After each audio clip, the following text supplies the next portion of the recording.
중환자실의 두꺼운 유리벽 너머로 어머니의 희미한 숨소리가 보였다. 각종 의료기기들이 내는 차가운 기계음이 한지원에게는 어머니의 생명이 꺼져가는 소리처럼 들렸다. 방금 전 의사는 무표정한 얼굴로 사형 선고를 내렸다. 오늘 안으로 수술비를 마련하지 못하면 저희도 더는 손을 쓸 수가 없습니다. 희망의 마지막 끈이 끊어지는 순간이었다. 지원은 며칠 밤을 새워 온갖 아르바이트를 했고 팔 수 있는 것은 모두 팔았다. 하지만 거대한 수술비 앞에서 그녀의 노력은 모래 아래 불과했다. 그녀의 낡은 운동화 끝이 더러운 병원 바닥을 초조하게 문질렀다. 그녀는 우는 법을 잊은 사람처럼 눈물조차 흘리지 않았다. 슬픔보다 더 큰 절망이 그녀의 모든 감정을 마비시킨 지 오래였다. 그녀에게 남은 선택지는 단 하나뿐이었다. 사채업자 백 사장의 사무실은 그의 인격처럼 저속하고 번쩍거렸다. 벽에는 가짜 금장 액자가 걸려 있었고 공기 중에는 독한 시가 냄새와 탐욕의 향이 뒤섞여 있었다. 백 사장은 가죽 소파에 깊숙이 몸을 파묻은 채 절망에 빠진 어린 먹잇감을 음흉한 눈으로 훑어보았다. 제발 조금만 더 시간을 주시면. 지원의 목소리는 거의 기어들어갈 듯 작았다. 백 사장은 비웃음을 터뜨렸다. 시간 아가씨 병원 시계는 내 시계보다 훨씬 빨리 돌아갈 텐데 내 어머니 목숨값이 얼만지 잊었어. 그는 서랍에서 서류 한 뭉치를 꺼내 테이블 위로 던졌다. 하지만 방법이 아주 없는 건 아니지. 그의 눈이 탐욕스럽게 빛났다. 나에게 아주 부유하고 아주 특별한 고객이 한 명 있어. 그 양반이 1년 동안 곁에 있어줄 조용한 동반자를 찾고 있거든. 계약서에 사인만 하면 네 어머니 병원비는 물론이고 네 빚까지 전부 해결될 거야. 그것은 계약서라기보다는 노예 문서에 가까웠다. 의린 한지원은 갑이 지정하는 장소에서 거주해야 하며 갑의 합리적인 모든 지시에 복종해야 한다. 1년이라는 시간 동안 그녀의 모든 것은 갑의 소유가 된다. 그녀를 인간이 아닌 하나의 물건으로 취급하는 조항들이 빼곡했다. 이건 말도 안 돼요. 말이 안 돼. 그럼 지금 당장 네 어머니 호흡기를 떼는 건 말이 되고. 백 사장의 협박에 지원의 눈앞이 캄캄해졌다. 산소 마스크 아래에서 힘겹게 숨을 쉬는 어머니의 얼굴이 떠올랐다. 그녀는 떨리는 손으로 펜을 잡았다. 펜 끝이 종이에 닿는 순간 그녀는 자신의 영혼을 파는 소리를 들었다. 그녀는 기계적으로 자신의 이름을 적어 넣었다. 계약서에 잉크가 마르기도 전에 그녀는 백 사장의 부하들에게 이끌려 검은색 차에 태워졌다. 병원으로 돌아가 어머니의 얼굴을 한 번만이라도 더 보고 싶었지만 허락되지 않았다. 그녀는 마치 화물처럼 다뤄졌다. 차에 타기 직전 그녀는 간신히 병원 원무과에 전화를 걸어 수술비가 입금되었음을 확인하는 것만 허락받았다. 결제가 확인되었습니다. 라는 차가운 음성을 듣는 순간 그녀의 세상은 완전히 끝났다. 차는 그녀가 살던 냄새나고 비좁은 골목을 벗어나 점점 더 넓고 화려한 거리로 향했다. 창밖으로 스쳐 지나가는 풍경은 그녀가 한 번도 속해본 적 없는 다른 세계의 것이었다. 그녀는 자신의 과거와 자신의 삶으로부터 납치당하고 있었다. 얼마나 달렸을까? 차는 서울에서 가장 높고 호화로운 주상복합 건물 앞에 멈춰 섰다. 철저한 보안 시스템을 통과한 차는 지하 주차장으로 들어갔고 그녀는 전용 엘리베이터를 통해 꼭대기층 펜트하우스로 인도되었다.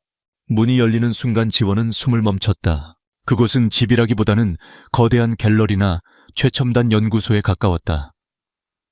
끝을 알 수 없을 만큼 넓은 거실 미니멀리즘의 극치를 보여주는 가구들, 그리고 모든 것을 지배하는 차가운 정적. 공기 중에는 소독약 냄새와 비슷한 인공적이고 무균의 향만이 감돌았다. 이 공간에는 사람의 온기라고는 존재하지 않았다. 그녀를 데려온 남자들은 아무 말 없이 그녀를 거실 한가운데에 세워두고 사라졌다. 지원은 거대한 공간에 홀로 남겨졌다. 불안과 공포가 그녀의 심장을 옥죄었다. 그녀는 얼마나 오랫동안 그렇게 서 있었는지 알 수 없었다. 10분 혹은 1시간, 시간 감각이 사라졌다. 마침내 안쪽 복도에서 발소리가 들려왔다. 한 남자가 나타났다. 그는 키가 컸고 완벽한 몸매를 가지고 있었다. 비싸 보이지만 어떤 로고도 없는 단순한 검은색 실내복을 입고 있었다. 조각처럼 잘생긴 얼굴에는 어떤 감정도 담겨 있지 않았다. 그는 그녀를 사람이 아닌 새로 들여온 가구나 장식품을 훑어보듯 위아래로 훑어보았다. 그의 시선은 차갑고 무감정했으며 상대를 평가하고 분석하는 듯했다. 그는 자기소개조차 하지 않았다. 대신 그는 얇고 세련된 태블릿 PC 하나를 그녀에게 건넸다. 규칙이 들어있다. 그의 목소리는 대리석 바닥처럼 차갑고 건조했다. 내 방은 복도 끝이다. 내 서재와 내 침실에는 들어오지 마라. 불필요한 소음을 내지 말고 허락 없이 아무것도 만지지 마라. 오늘부터 1년이다. 그것이 전부였다. 그는 다른 말 없이 돌아서서 다시 복도 안으로 사라졌다. 마치 그녀가 존재하지 않는 것처럼. 지원은 텅 빈 거실에 혼자 남아 손에 들린 차가운 태블릿 PC를 내려다보았다. 매끄러운 화면 위로 창백하고 길 잃은 자신의 얼굴이 비쳤다. 계약은 이행되었다. 그녀의 금빛 세장 속에서의 삶이 그렇게 시작되고 있었다. 강민준의 펜트하우스에서의 삶은 금빛 세장 속에서의 삶이었다. 한지원은 거대하고 호화롭지만 영혼은 없는 공간에 갇혔다. 그녀의 하루는 정해진 규칙에 따라 기계적으로 흘러갔다.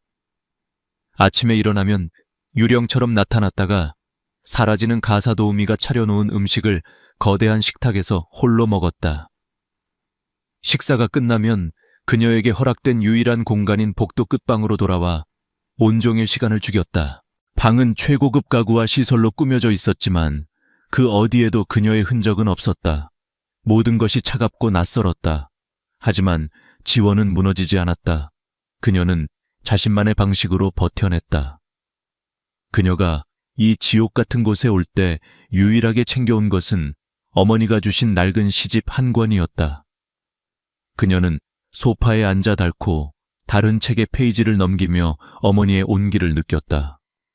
시의 구절들은 그녀에게 잠시나마 현실을 잊게 해주는 유일한 위안이었다. 그녀는 계약서의 조항들을 철저히 지켰다.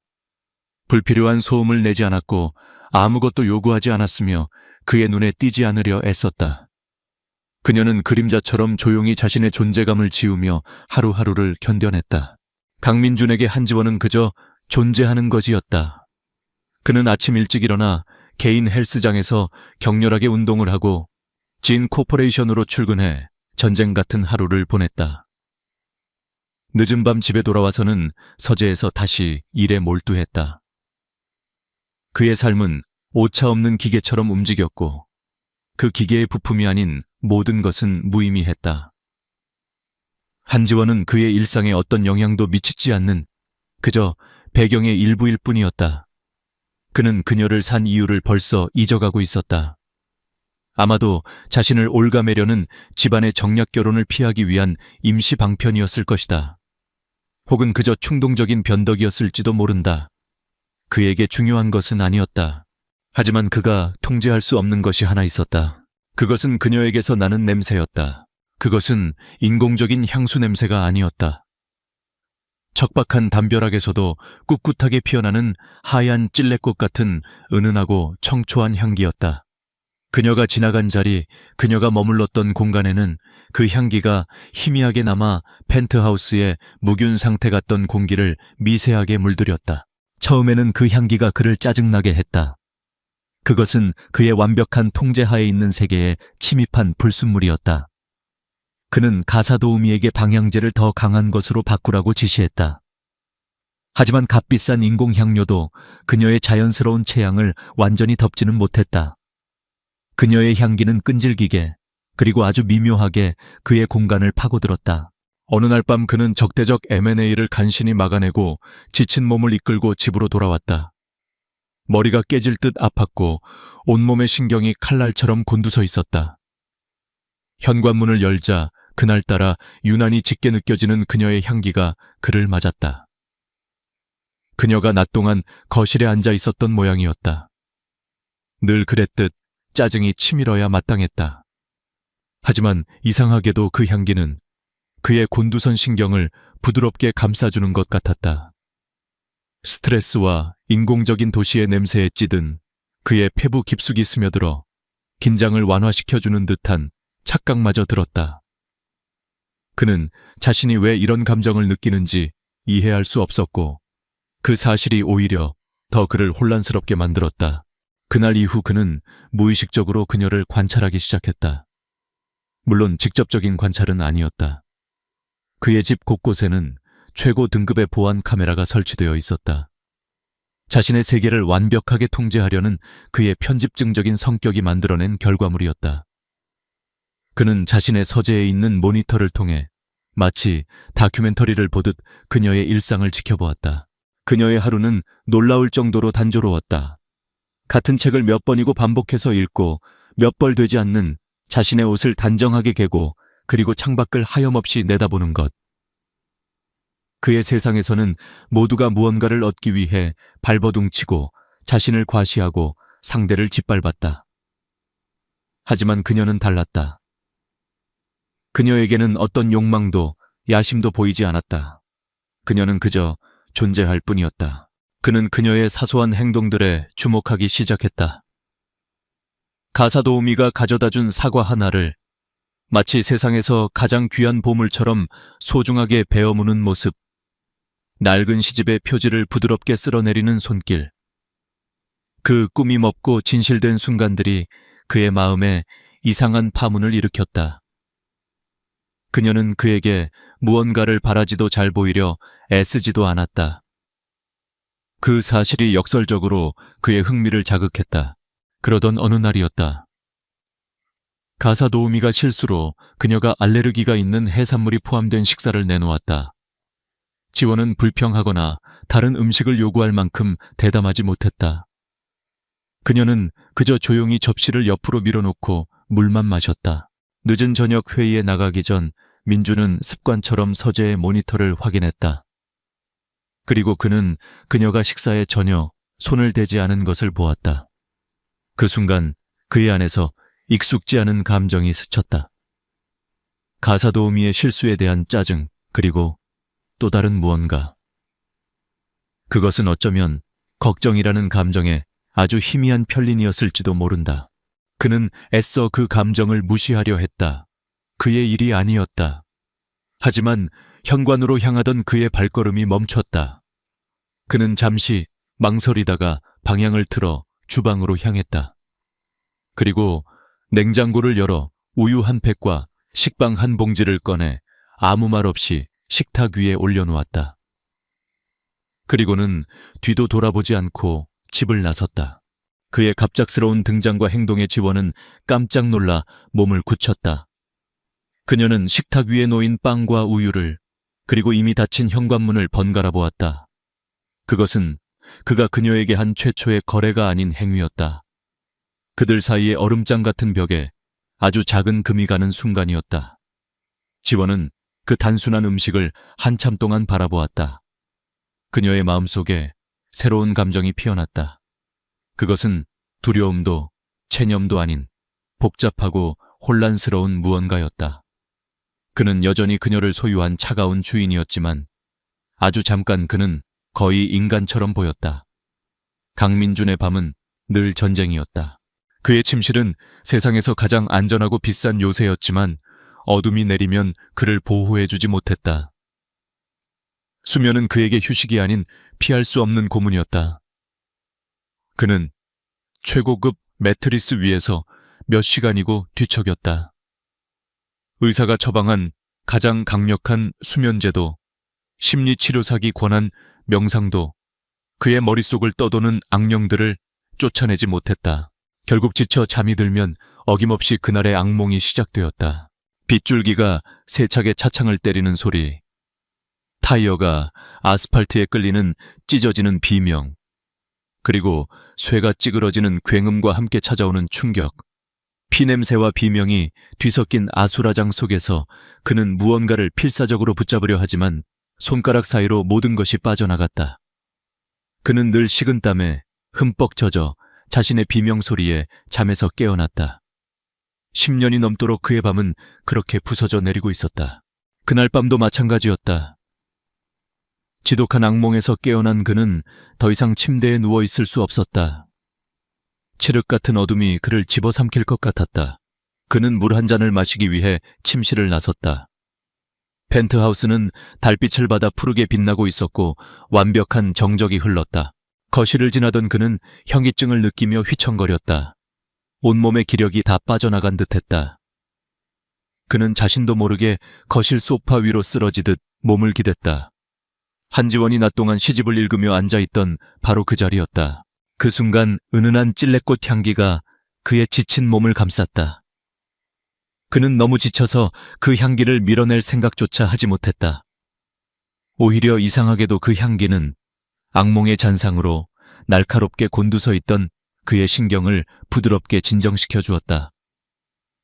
어둠을 밀어내고 그의 머릿속을 채웠던 비명소리를 잠재우는 듯했다. 그는 소파 쿠션에 얼굴을 묻었다. 그리고 자신도 모르는 사이에 깊은 잠에 빠져들었다. 약에 취해 억지로 잠드는 토막난 잠이 아니었다. 10년 만에 처음으로 그는 아무런 꿈도 꾸지 않고 깊고 평화로운 잠을 잤다. 다음 날 아침 그는 소파에서 눈을 떴다. 통유리창으로 쏟아져 들어오는 아침 햇살에 눈이 부셨다. 그는 혼란스러웠다. 몸이 놀라울 정도로 가벼웠다. 늘 그를 짓누르던 만성적인 두통과 피로감이 사라져 있었다. 세상이 몇 년 만에 처음으로 선명하게 보였다. 그는 이성적인 인간이었다. 그는 어젯밤과 다른 변수들을 분석했다. 잠든 장소가 침대가 아닌 소파였다는 것, 그리고 그녀의 향기. 그는 우연의 일치라고 결론 내렸다. 하지만 그 생각은 그의 마음 한구석에 작은 씨앗처럼 심어졌다. 그날 밤 그는 다시 자신의 침실에서 잠을 청했다. 어김없이 악몽이 그를 찾아왔다. 다음 날 밤 그는 절박함에 이끌려 조용한 실험을 감행했다. 그는 거실 소파에 쿠션 하나를 몰래 자신의 침실로 가져왔다. 스스로가 생각해도 어처구니 없고 비과학적인 행동이었다. 그는 차가운 실크베개 대신 그녀의 희미한 향기가 밴 그 쿠션을 끌어안았다. 그리고 기적이 일어났다. 그는 다시 꿈없는 깊은 잠을 잤다. 이 발견은 모든 것을 바꾸어 놓았다. 그가 사들인 여자, 그가 하나의 물건으로 취급했던 한지원의 존재가 이제 그의 생존에 필수적인 약이 되어버렸다. 세상 모든 것을 자신의 통제하에 두어야 직성이 풀리는 그에게 자신의 가장 근본적인 욕구인 수면을 타인에게 의존하게 되었다는 사실은 끔찍한 취약점이었다. 그는 그녀에게 중독되기 시작했다.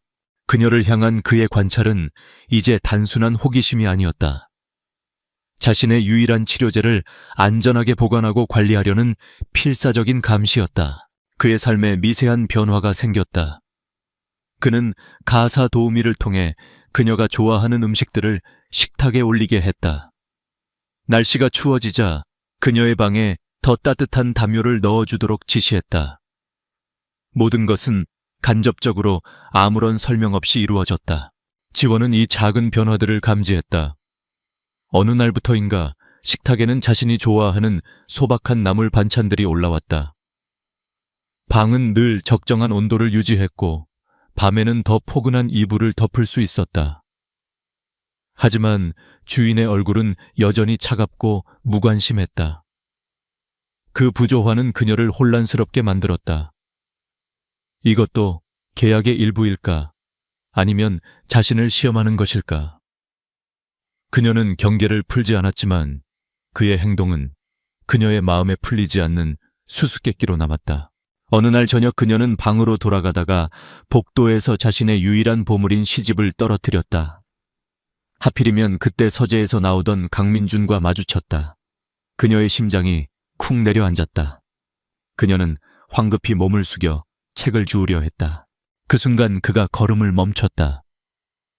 그는 바닥에 떨어진 낡고 해진 시집을, 그리고 당황해서 어쩔 줄 모르는 그녀의 얼굴을 차갑게 내려다보았다.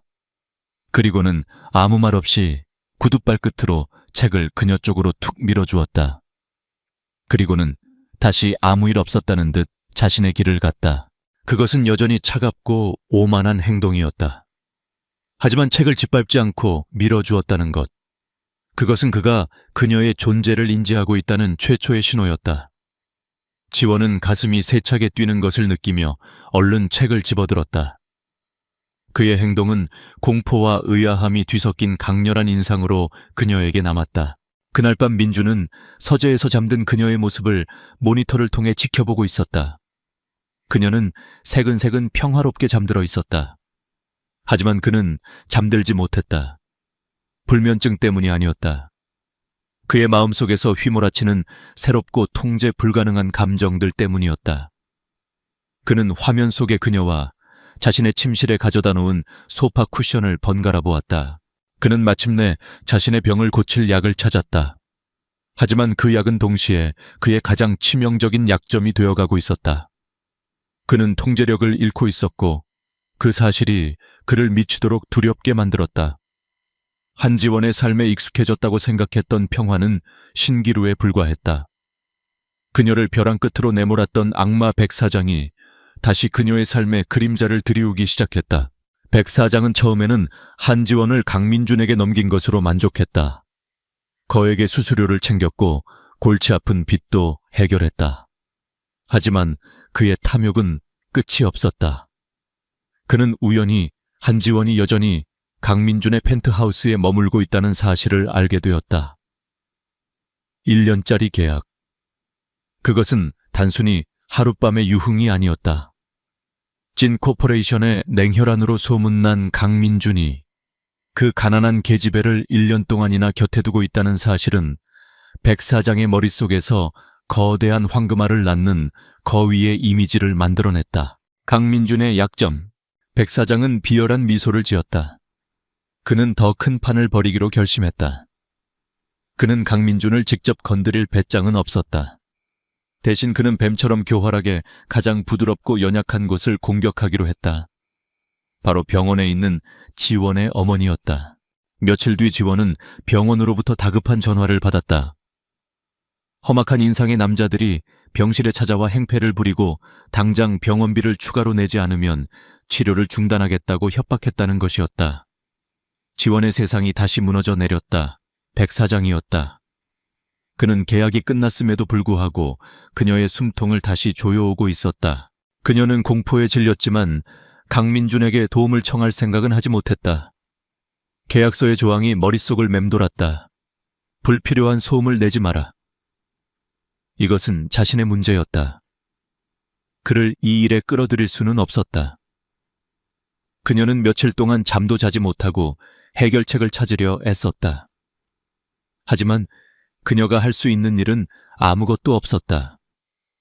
그녀는 다시 한번 자신의 무력함에 절망했다. 강민준은 그녀의 변화를 즉시 알아차렸다. 그의 치료제는 눈에 띄게 불안해했고 밤에는 잠을 설치는 듯 뒤척였다. 모니터 속 그녀의 얼굴에는 깊은 수심이 가득했다. 그의 예민한 신경이 위험 신호를 감지했다.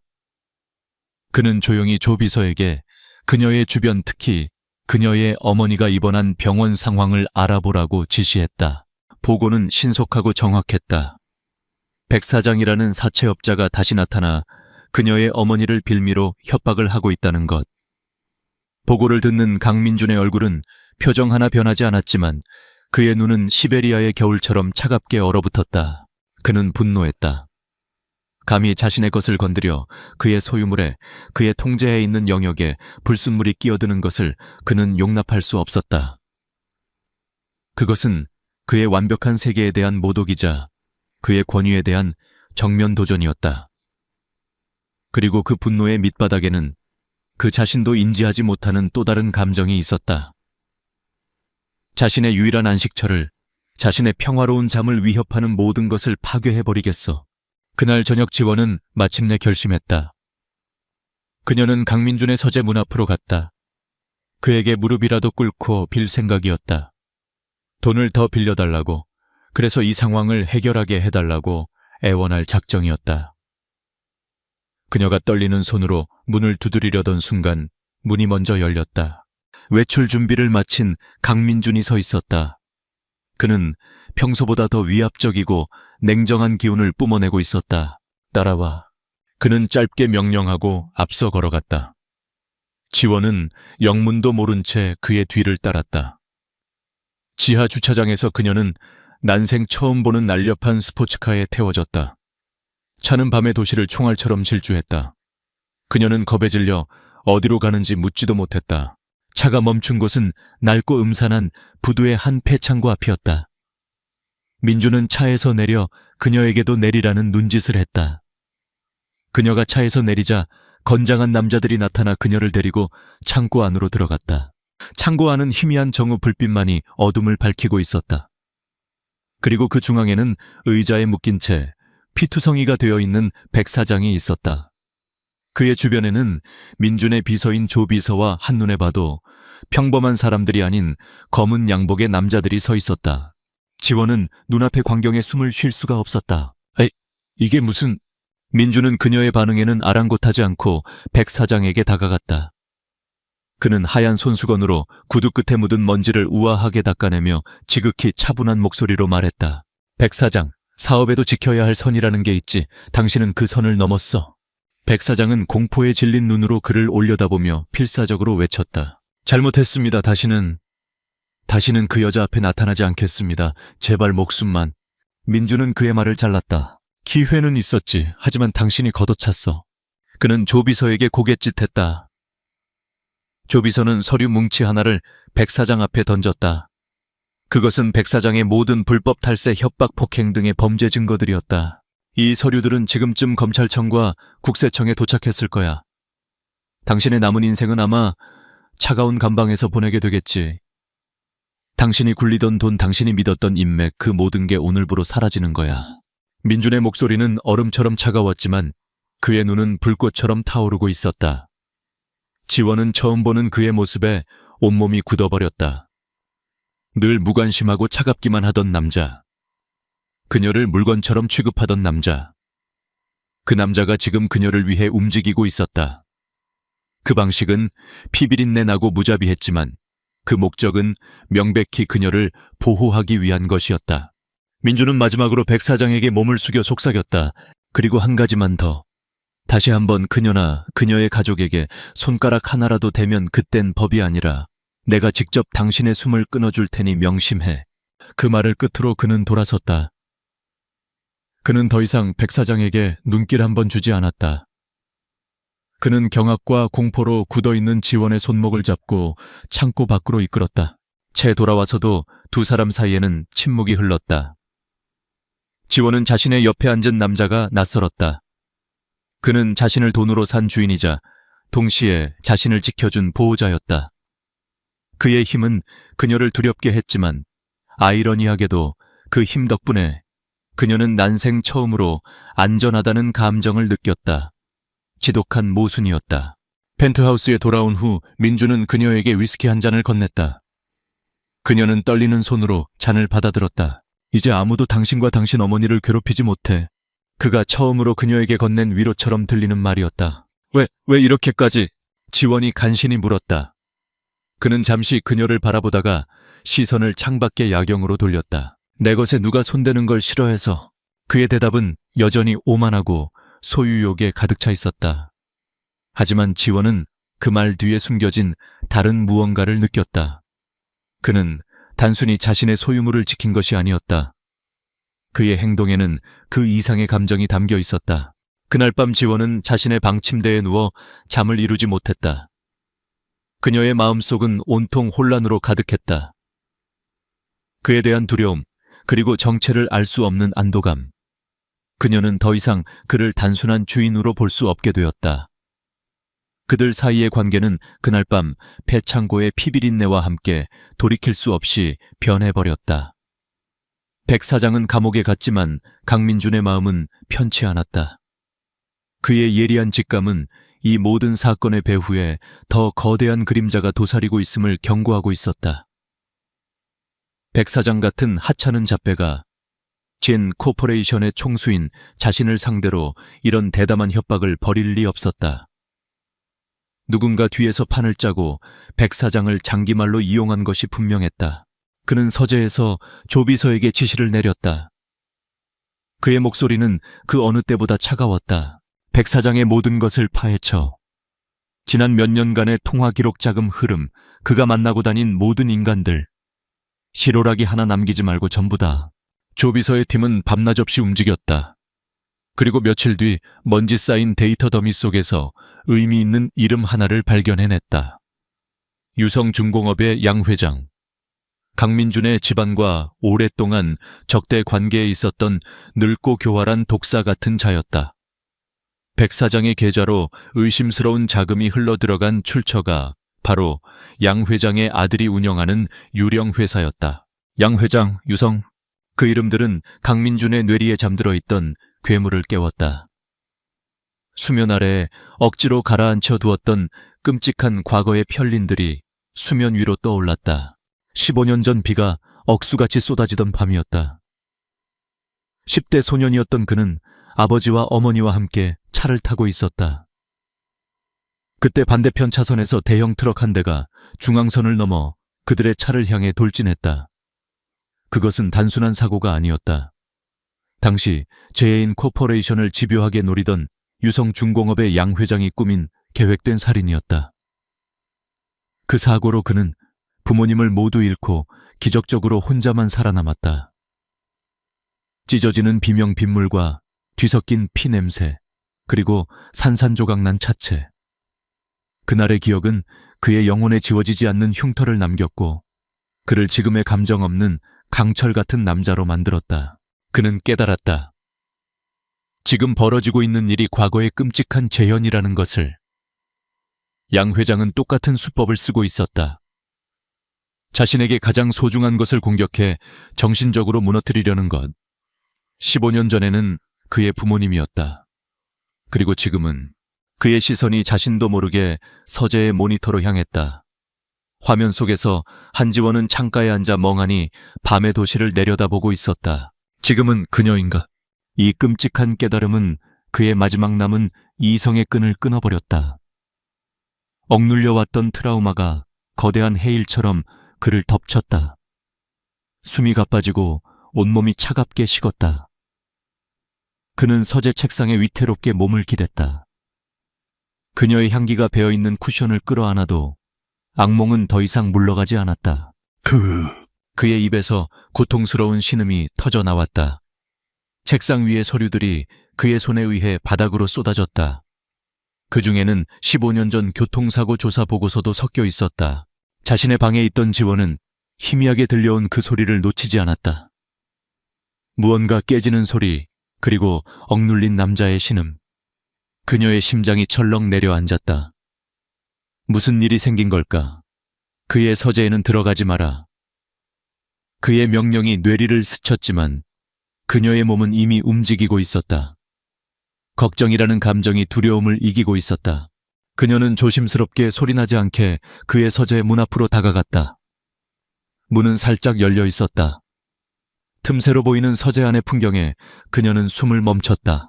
방금 전까지만 해도 세상을 호령하던 오만한 CEO는 없었다. 그 자리에는 식은땀을 흘리며 거친 숨을 몰아쉬는 길 잃고 상처 입은 한 남자가 있을 뿐이었다. 그의 주변에는 서류들이 어지럽게 흩어져 있었고 그의 눈은 깊은 고통과 공포로 가득 차 있었다. 순간 그에 대한 그녀의 모든 두려움이 눈 녹듯 사라졌다. 그 자리에는 연민과 가슴 아픈 공감이 차올랐다. 그녀는 그의 차가운 가면 뒤에 숨겨진 지독히도 외롭고 상처 입은 영혼을 보았다. 그녀는 조용히 주방으로 향했다.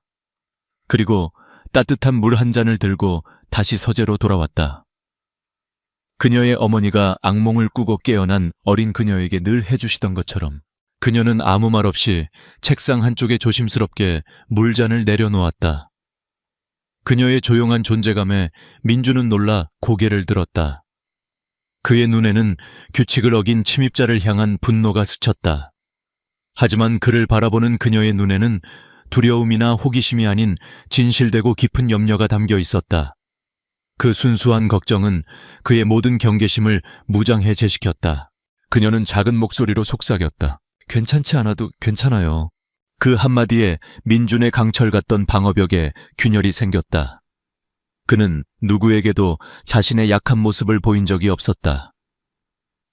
하지만 지금 이 여자 앞에서는 모든 것이 속수무책이었다. 그는 고통스럽게 거의 들리지 않는 목소리로 입을 열었다. 비가 왔었어, 오늘처럼. 그는 더 이상 말하지 않았다.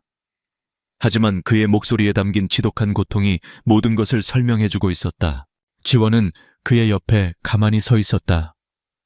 어떤 위로의 말도 섣부른 질문도 하지 않았다. 그저 그의 고통을 온전히 자신의 것처럼 느끼며 조용히 그의 곁을 지켰다. 그녀의 침묵은 그 어떤 말보다도 더 큰 위로가 되어 그의 지옥 같은 고통 속으로 스며들었다.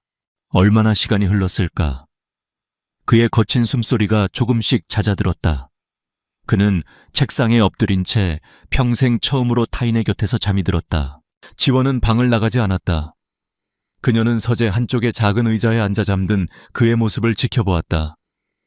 그의 중독은 이제 변해버렸다. 더 이상 잠을 자기 위해 그녀의 향기가 필요한 것이 아니었다. 그는 자신의 내면의 악마들을 잠재우기 위해 그녀의 존재 자체를 필요로 하게 되었다. 그녀는 그의 안식처가 되었다. 그리고 그녀에게 그는 더 이상 두렵기만 한 주인이 아니었다. 그 역시 보호가 필요한 상처 입은 사람이었다. 그날 밤 어두운 서재에서 말없이 나눈 교감은 두 사람의 관계를 그 누구도 예상치 못한 방향으로 이끌고 있었다. 서재에서의 그날 밤 이후 강민주는 변했다. 그의 눈은 여전히 차가웠지만 그 안에는 새로운 불꽃이 타오르고 있었다. 그것은 복수심과 그리고 자신의 유일한 안식처를 지키려는 맹수의 결이었다. 그는 더 이상 양 회장의 공격을 방어만 하지 않을 터였다. 그는 덫을 놓기로 결심했다. 15년 묵은 악연을 자신의 손으로 완전히 끊어버릴 덫을. 그의 계획은 대담하고 위험했다. 그는 조비서를 통해 JIN 코퍼레이션이 비밀리에 개발 중이던 차세대 반도체 기술의 핵심 정보를 의도적으로 유성중공업 측에 흘렸다. 물론 그것은 진짜 정보가 아니었다. 치명적인 오류를 품고 있는 미끼였다. 양 회장이 이 미끼를 물면 유성중공업은 회복 불가능한 타격을 입고 무너질 터였다. 회장님, 너무 위험합니다. 만에 하나 계획이 틀어지면 우리도 막대한 손실을 입게 됩니다. 조비서가 우려를 표했지만 민준의 결심은 확고했다. 위험 없이는 아무것도 얻을 수 없어. 양 회장은 탐욕스러운 늙은 뱀이야. 눈앞의 먹잇감을 절대 그냥 지나치지 못할걸. 그의 예상은 정확했다. 양 회장은 미끼를 덥석 물었다. 그는 제인 코퍼레이션을 무너뜨릴 절호의 기회라고 판단하고 회사의 사활을 걸고 이 가짜 기술에 막대한 자금을 쏟아붓기 시작했다. 이제 남은 것은 양 회장이 스스로 파멸의 길로 걸어 들어가는 것을 지켜보는 것뿐이었다. 하지만 민준의 마음 한구석에는 불안감이 남아 있었다. 양 회장은 그렇게 쉽게 무너질 자가 아니었다. 그는 분명 최후의 발악을 할 것이고 그 칼날은 한지원을 향할 것이 뻔했다. 그 불안감은 지원 역시 마찬가지로 느끼고 있었다. 그녀는 민준이 무언가 위험한 일을 꾸미고 있음을 직감했다. 그의 눈빛은 이전보다 더 날카로워졌고 밤늦게까지 서재의 불은 꺼지지 않았다. 그녀는 더 이상 수동적인 존재로 머물고 싶지 않았다. 그가 자신을 지켜주었듯 그녀 역시 그에게 힘이 되어주고 싶었다. 그녀는 용기를 내어 그의 서재 문을 두드렸다. 무서운 일이지. 제가 도울 수 있는 일이 있을까요? 그녀의 조심스러운 질문에 민주는 잠시 놀란 듯 그녀를 바라보았다. 그는 그녀를 이 더러운 싸움에 끌어들이고 싶지 않았다. 당신이 할 수 있는 일은 없어. 그냥 얌전히 안전하게 있기만 하면 돼. 하지만 당신은 혼자잖아요. 그녀의 말은 그의 심장을 찔렀다. 늘 혼자였다. 혼자 싸우고 혼자 버텨왔다. 누구도 그의 고독한 성에 들어오는 것을 허락하지 않았다. 하지만 그녀는 이미 그 성벽을 넘어 들어와 있었다. 바로 그때 지원의 눈에 책상 위에 놓인 유성중공업의 내부 보고서가 들어왔다. 그녀는 무언가에 이끌린 듯 보고서의 한 페이지를 가리켰다. 그것은 양 회장의 개인 비서실에 대한 인적 사항 보고서였다. 이 사람 김민지 실장. 그녀는 그 이름을 나지막이 읊조렸다. 어떻게 알지? 제 어머니가 입원해 계신 병원의 간호사였어요. 얼마 전에 갑자기 그만뒀는데 유성중공업으로 가게 되었다고 들었어요. 아주 야망이 큰 사람이었죠. 그녀의 말은 민준의 계획에 마지막 퍼즐 조각을 맞춰주었다. 그는 즉시 김민지라는 인물에 대한 뒷조사를 지시했다. 그녀는 양 회장의 단순한 비서가 아니었다. 그녀는 양 회장의 숨겨진 정부였고 그의 모든 비밀을 알고 있는 인물이었다. 그리고 그녀는 돈에 대한 끝없는 욕망을 가지고 있었다. 민주는 새로운 계획을 세웠다. 양 회장을 무너뜨릴 더 확실하고 더 극적인 방법. 그는 김민지를 이용하기로 했다. 며칠 뒤 진 코퍼레이션의 기술 유출 사건이 언론에 대대적으로 보도되었다. 주가는 폭락했고 시장은 진 코퍼레이션이 회복 불가능한 위기에 빠졌다고 예측했다. 이것은 모두 민준이 계획한 연극이었다. 그는 스스로를 벼랑 끝으로 내몰아 양 회장을 방심하게 만들었다. 승리를 확신한 양 회장은 축배를 들었다. 그는 자신의 비서인 김민지와 함께 호텔 스위트룸에서 비밀스러운 축하 파티를 열었다. 바로 그곳에 강민준이 나타났다. 오래 기다리게 했군 양 회장. 민준의 갑작스러운 등장에 양 회장은 경악했다. 하지만 그는 이내 비웃음을 되찾았다. 패배자가 여기까지 어쩐 일인가? 무릎이라도 꿇으러 왔나? 글쎄 오늘 무릎을 꿇게 될 사람이 누굴까? 민준이 손가락을 튕기자 스위트룸의 대형 TV 화면이 켜졌다. 화면에는 양 회장이 김민지에게 유성중공업의 비자금 내역과 주가 조작 계획을 자랑스럽게 떠벌리는 장면이 고스란히 담겨 있었다. 몰래 카메라 영상이었다. 양 회장의 얼굴이 잿빛으로 변했다. 그는 배신감에 떨며 김민지를 돌아보았다. 내가 감히. 김민지는 차갑게 웃으며 말했다. 당신이 약속한 돈보다 강민준 씨가 제시한 돈이 훨씬 더 많더군요. 그리고 무엇보다 전 패배하는 배에 타고 있는 건 질색이라서요. 모든 것이 끝났다. 하지만 양 회장은 순순히 무너지지 않았다. 그는 마지막 발악을 했다. 그는 품에서 작은 리모컨을 꺼내 들었다. 강민준, 네가 이겼다고 생각하나 이 버튼을 누르면 지금쯤 네 소중한 그 계집애가 있는 병실의 산소 공급 장치가 멈추게 될 거다. 나와 함께 죽는 거야. 그의 눈은 광기로 번뜩였다. 민준의 심장이 멎는 것 같았다. 그는 양 회장이 이런 비열한 수단까지 준비했을 거라고는 예상치 못했다. 선택의 순간이었다. 여기서 양 회장을 완벽하게 무너뜨리고 15년의 복수를 끝낼 것인가, 아니면 한 여자의 목숨을 구할 것인가. 그의 망설임은 1초도 되지 않았다. 그는 들고 있던 모든 증거 자료가 담긴 USB를 바닥에 던졌다. 그리고 양 회장을 향해 두 손을 들었다. 알았어. 당신이 이겼어. 그러니 제발 그녀는 건드리지 마. 그의 목소리는 처절했다. 진 코퍼레이션의 오만한 제왕이 처음으로 누군가에게 항복을 선언하는 순간이었다. 그는 복수보다 자신의 제국보다 그녀를 선택했다. 그의 행동은 그가 그녀를 얼마나 깊이 사랑하는지를 증명하는 가장 완벽한 고백이었다. 양 회장이 승리감에 도취되어 미친 듯이 웃는 순간 스위트룸의 문이 박살나며 경찰 특공대가 들이닥쳤다. 그리고 그의 손에 들려있던 리모컨은 조 비서가 쏜 테이저건에 맞아 바닥으로 떨어졌다. 모든 것은 민준의 계산 안에 있었다. 그는 양 회장이 이런 식으로 나올 것을 예측하고 한지원과 그녀의 어머니를 이미 안전한 곳으로 옮긴 뒤였다. 병실에 있던 것은 마네킹이었고 리모컨은 아무런 기능도 없는 가짜였다. 이럴 수가. 양 회장은 자신의 눈앞에서 벌어진 일을 믿을 수 없다는 듯 주저앉았다. 그의 제국은 완벽하게 무너져 내렸다. 혼란이 정리된 후 민주는 텅 빈 스위트룸에 홀로 서 있었다. 그는 방금 전 자신의 모든 것을 버려서라도 그녀를 지키려 했던 자신의 모습을 떠올렸다. 그는 더 이상 과거의 복수에 얽매인 유령이 아니었다. 그는 사랑하는 여자를 지키기 위해 기꺼이 모든 것을 포기할 수 있는 한 명의 남자였다. 그는 깨달았다. 진짜 승리는 양 회장을 무너뜨린 것이 아니라 그녀를 얻은 것이라는 사실을. 이제 그에게 남은 마지막 과제는 그녀에게 자신의 진심을 전하는 것뿐이었다. 양 회장이 몰락하고 며칠이 지났다. 세상은 유성중공업의 붕괴와 제2인 코퍼레이션의 극적인 승리에 대한 뉴스로 떠들썩했다. 하지만 강민준과 한지원은 그 모든 소음으로부터 벗어나 있었다.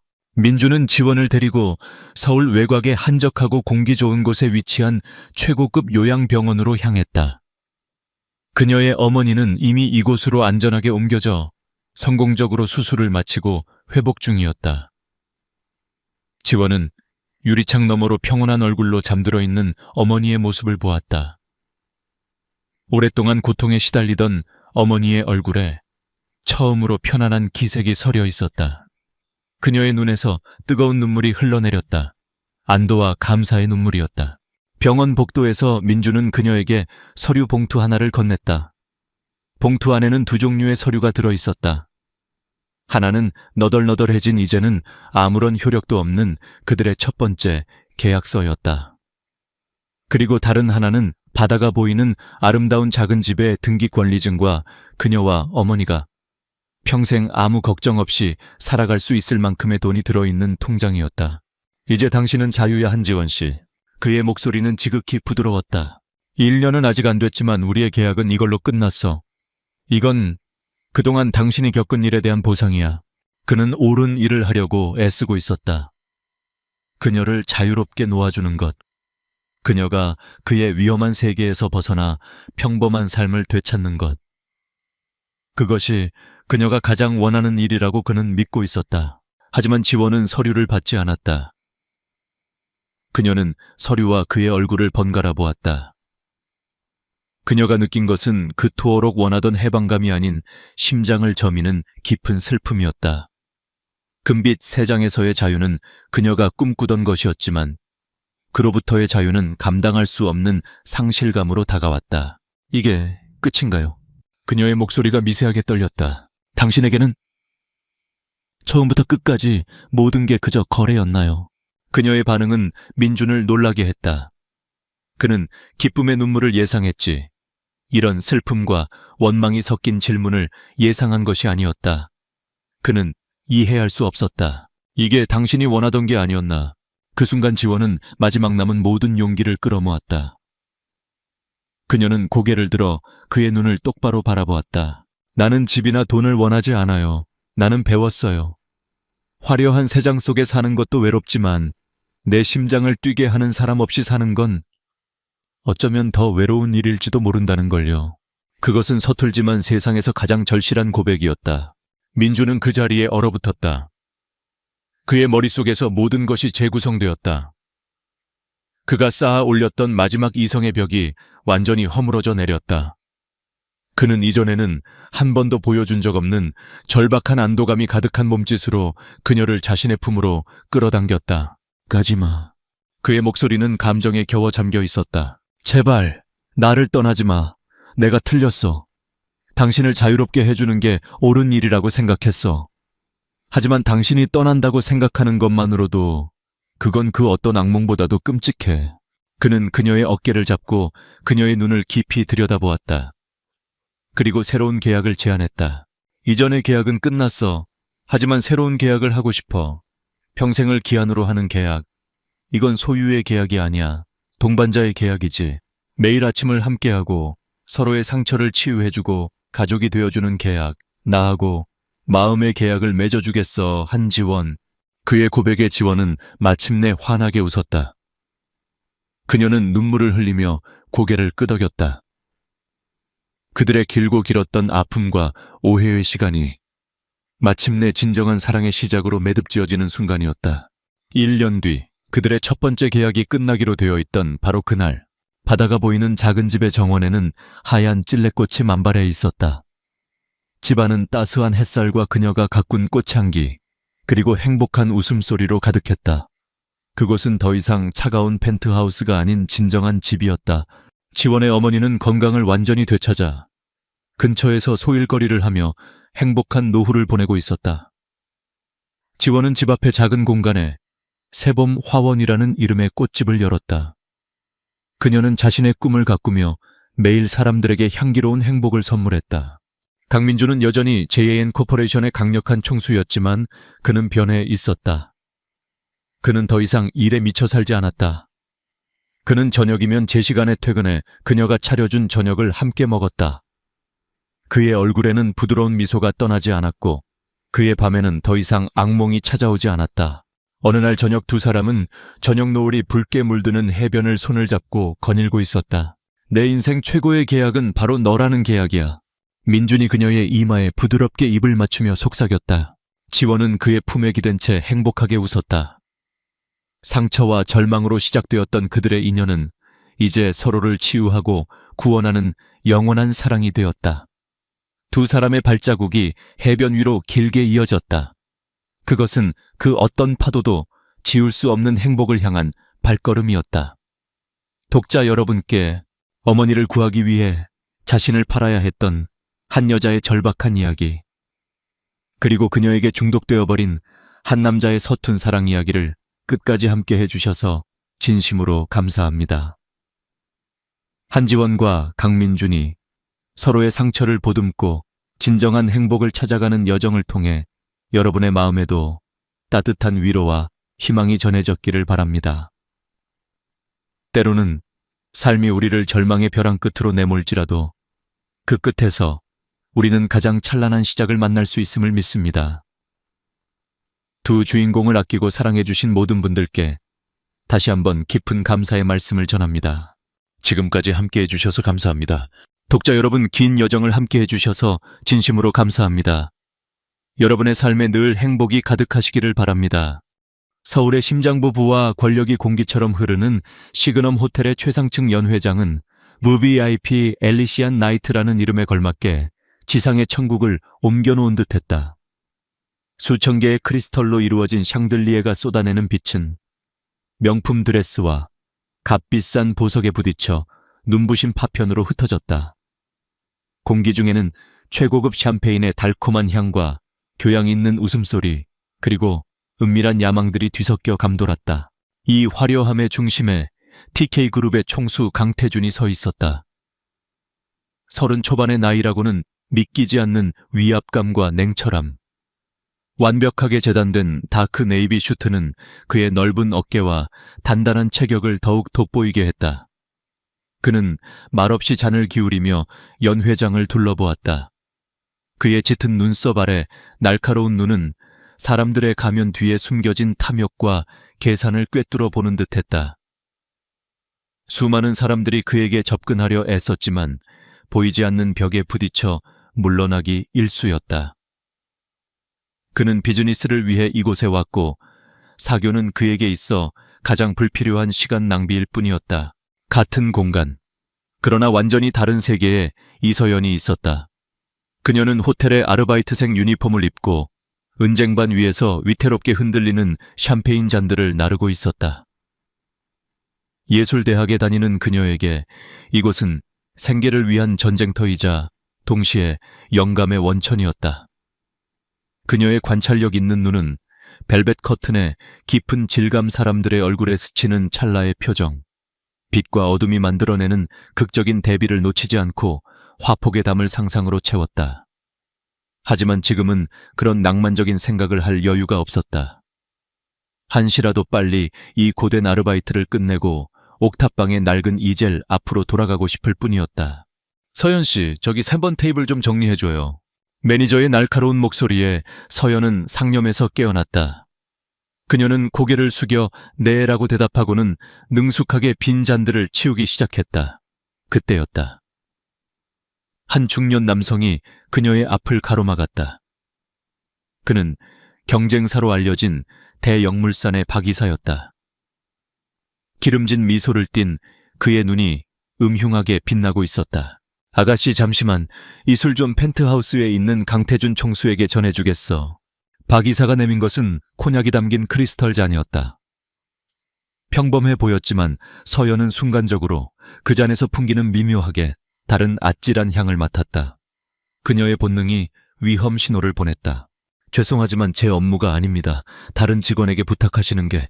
쭈쭈, 융통성하고는 매니저한테는 내가 얘기해두었어. 이건 아주 중요한 손님을 위한 특별 서비스니까 실수 없이 잘 전달해. 박 이사는 거의 명령조로 말하며 억지로 그녀의 손에 잔을 쥐어주었다. 거절할 수 없는 분위기였다. 아르바이트생인 그녀에게 이사의 말은 거역할 수 없는 짓이었다. 결국 서연은 무거운 발걸음으로 직원용 엘리베이터를 향했다. 펜트하우스로 향하는 내내 심장이 불안하게 뛰었다. 이 한 잔의 술이 그녀의 삶을 송두리째 흔들어 놓을 것이라고는 상상조차 하지 못한 채였다. 펜트하우스의 문은 소리 없이 열렸다. 서울의 야경이 통유리창 너머로 거대한 보석 상자처럼 펼쳐져 있었다. 창가에는 강태준이 서 있었다. 넥타이는 느슨하게 풀어져 있었고 셔츠 소매는 걷어 올려져 있었다. 파티에서의 냉정한 모습과는 달리 어딘가 지치고 위태로워 보였다. 그는 이미 파티에서 마신 술에 섞여 있던 약 기운 때문에 미세한 현기증을 느끼고 있었다. 누구지?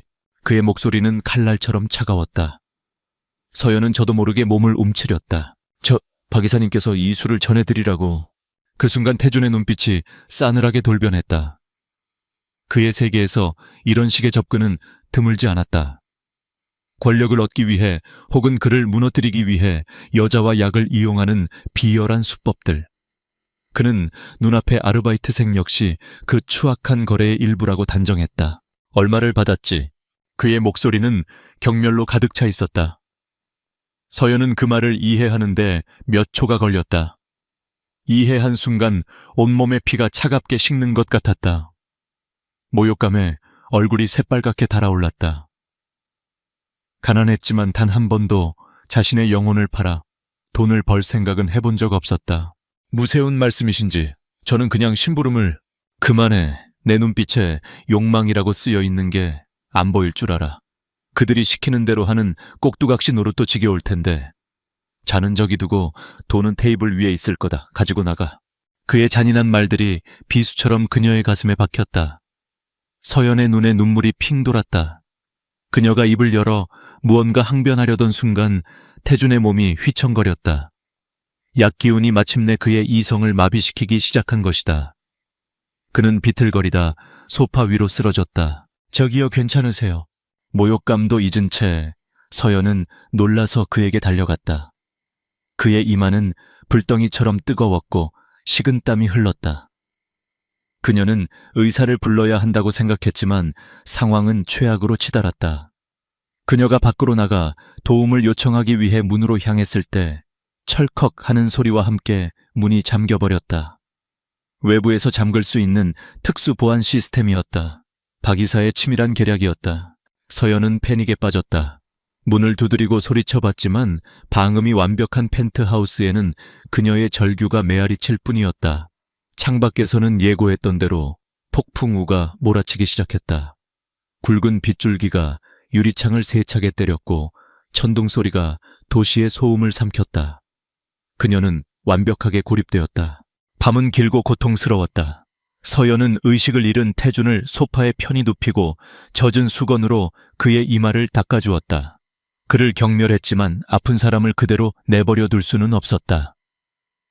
가까이서 본 그의 얼굴은 냉정한 총수의 모습이 아니었다. 깊은 고뇌와 외로움이 잠든 얼굴에 그림자처럼 드리워져 있었다. 하지만 그가 던진 모욕적인 말들은 지워지지 않는 상처로 남아 그녀의 마음을 핥히었다. 그의 세계는 이토록 추악하고 위험한 곳이구나.